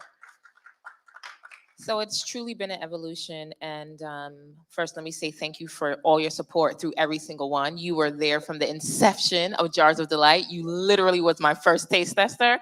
So this is like a full circle. Like, It really is. Literally. So this is just a full circle moment. But you know, from Jars of Delight to now, you know, my love has always been sustainability and also food. And, you know, like you said, food is the way to a lot of our hearts. But food is also encompasses nature, right, and our indigenous practices. And if we can get food right, then we can get our bodies right, then we can get our minds right, then we can get our communities right. And there's so much healing involved in food. And I don't know why God would have me on this journey in the food world. That's not what I just wanted to go to school to do. But it's just been a beautiful evolution. So Essential Kitchen Co. is a 6,500 square foot commercial kitchen space in Southeast Queens. And our hope and desire is that we can curate a space where we can support the local economy in our community in Southeast Queens. I love it. And that's major that you stepped out to do something that hasn't been done before, right? It takes one person to change the trajectory of a family, of a community, and of the world. You could have opted to do something a little easier with your degrees, with your background, with your experience, but you chose to say yes, first starting with eating healthy. Yeah. And then eating healthy led to how can we be more responsible with sustainable practices in nature? Yeah. And then that led to, well, why don't we have a farmer's market? Why don't we have fresh produce in the community? And then that led to, well, why can't local businesses who have goods to bake and to share have a kitchen to work out of so they can expand and grow? So it's been an evolution. It has. It's just been an organic evolution. And I believe in staying in your lane, right? And finding a void in whatever space you're in. And for me, it's always, what is the need right now? What is the major need? And COVID exacerbated that need, right? So that's where the farmers market came about. It was, when you look at all the COVID-related deaths and the numbers in Queens, New York, unfortunately, we had one of the highest rates in the country.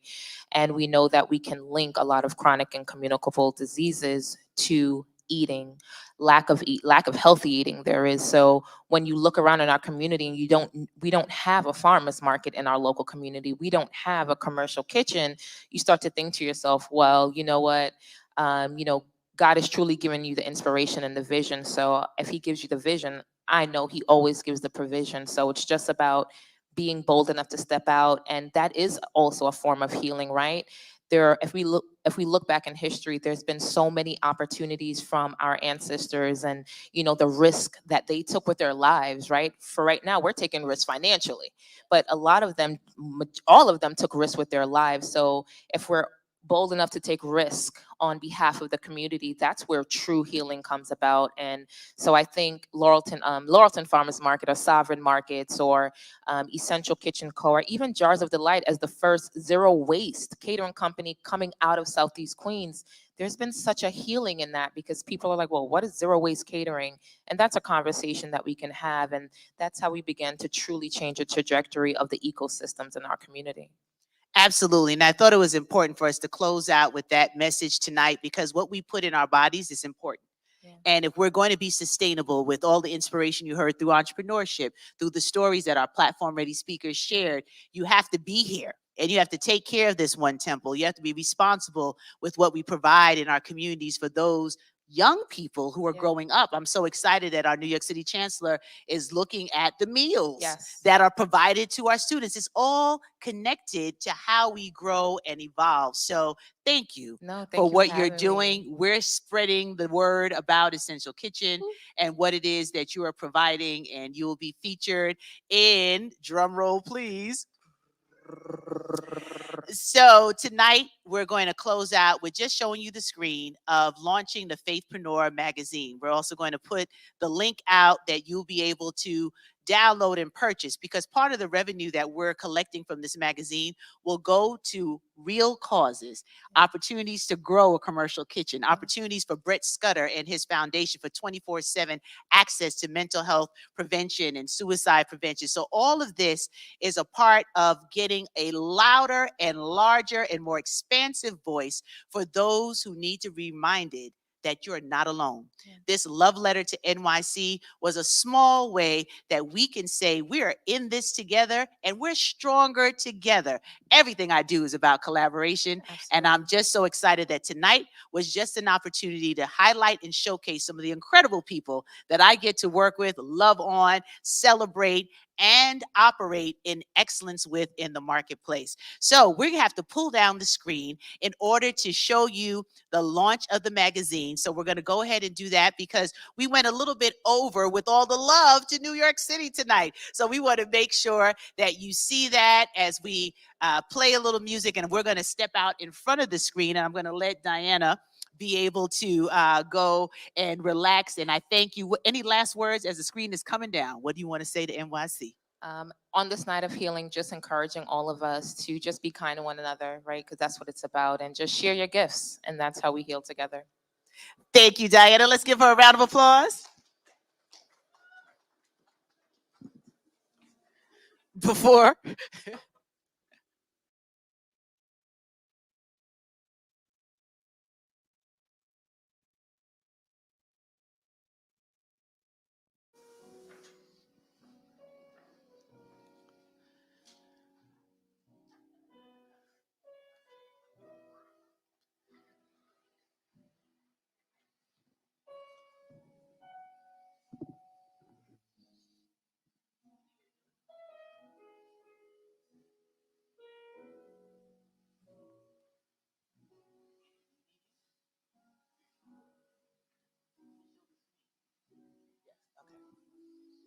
Okay. Well, here it is, ladies and gentlemen. Woo! So this is a little teaser. We're going to press the arrow so you can go through. This is the first issue of Faithpreneur magazine. Woo! Won't God do it? I'm so excited. You're going to hear from some incredible members of our Destiny Designers University faculty. You're going to see ads from Ilbert and Danessa. You're going to see and hear more about the Yoma method and just all of the partners that we have. So if we can click on the arrows, you can get a little taste of what's inside the magazine. We're going to make sure that we put that also inside, and I'm going to move from here so I'm not glaring. And you get a little taste of a sample of it when you go on, and we're going to put that for those who are streaming and watching, that you can click on it. Those that are here, we're going to have print copies as well that you can order, but this is the first digital launch of the magazine. We're going to constantly fill you up with resources, information. Healing and love is something that I do every day, and now this global publication will allow me to highlight individuals who are producing and sharing in the world. So we're just going to thumb through a little bit of it because the time is well spent. And Dr. Smile is also a soloist. She has a beautiful voice, and I kind of put her on the spot of saying, when we close out tonight, would you do a little song for me? And I don't know if Nigel is able to accompany her on the song that she chooses, but Faithpreneur magazine is here. It is definitely something to celebrate. And when you read about the movers and shakers, the change makers that are inside, the content that you will receive, I'm sure it'll be a blessing. And every time you subscribe and purchase, know that funds are also going back, because I believe in reinvesting back in those who brought you to the party. And that's the sneak peek for the next cover. How does that look, y'all? All right, Roz. Let's grab a microphone. We're closing out the night with a song. In a moment, we're going to put the link to the magazine in the chat so that you will be able to go ahead and purchase your copy. And let's start making Faithpreneur magazine go global. And let me thank the Casper collection from Macy's. Do I look all right tonight?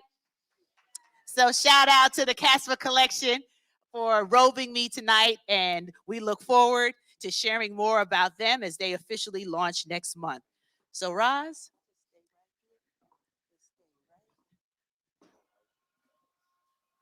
Well, this has been an awesome, awesome, awesome night.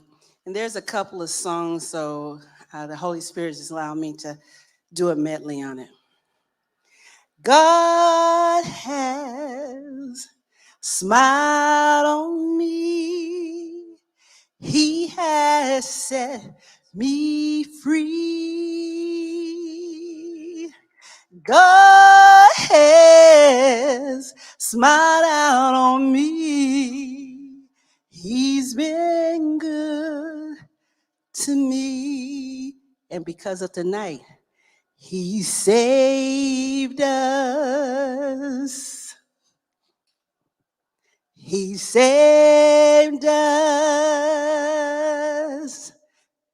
I want to be your child. I want to be your child.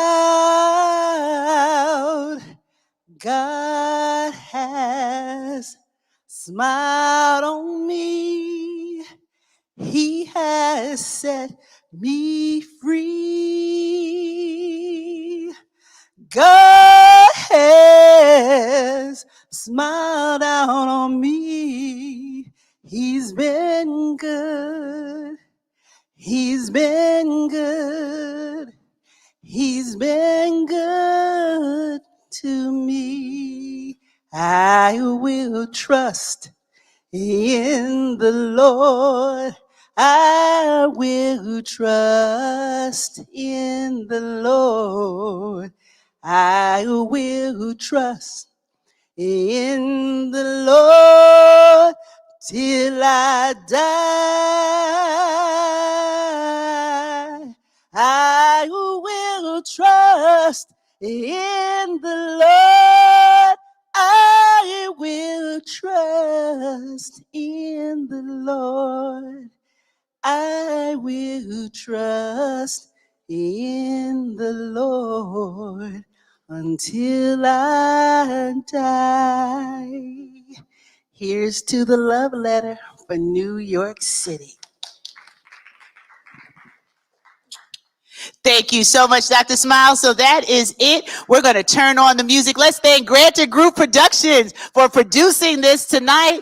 So proud that I'm able to work with my husband and my son, all the partnerships that we have. Chris Photography, thank you for showing up tonight to be a part of this event. All of our sponsors who help underwrite making this happen. And as you give your contributions, as you purchase your magazines, know it's going to a great cause. Shout out to my platform ready speakers. You all nailed it tonight. So proud of you and my entire team. You know, the decor that you always see with my events comes from Denise Grant of HATAC Events. Let's give her a round of applause. Here's a cake, there's a cake. That's where it started, with making cakes. And then she went into decor. She always does a fabulous job. Let's give Denise a round of applause. Couldn't do it without you. And everyone, be safe, be well. Continue to use the protocols to keep us safe from COVID, and go out and bless somebody else. Share your love letter with NYC. We love you, and there's nothing you can do about it. I'm Dr. Stacey Grant. Good night, everyone.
Don't need a reason, got my hands and feet.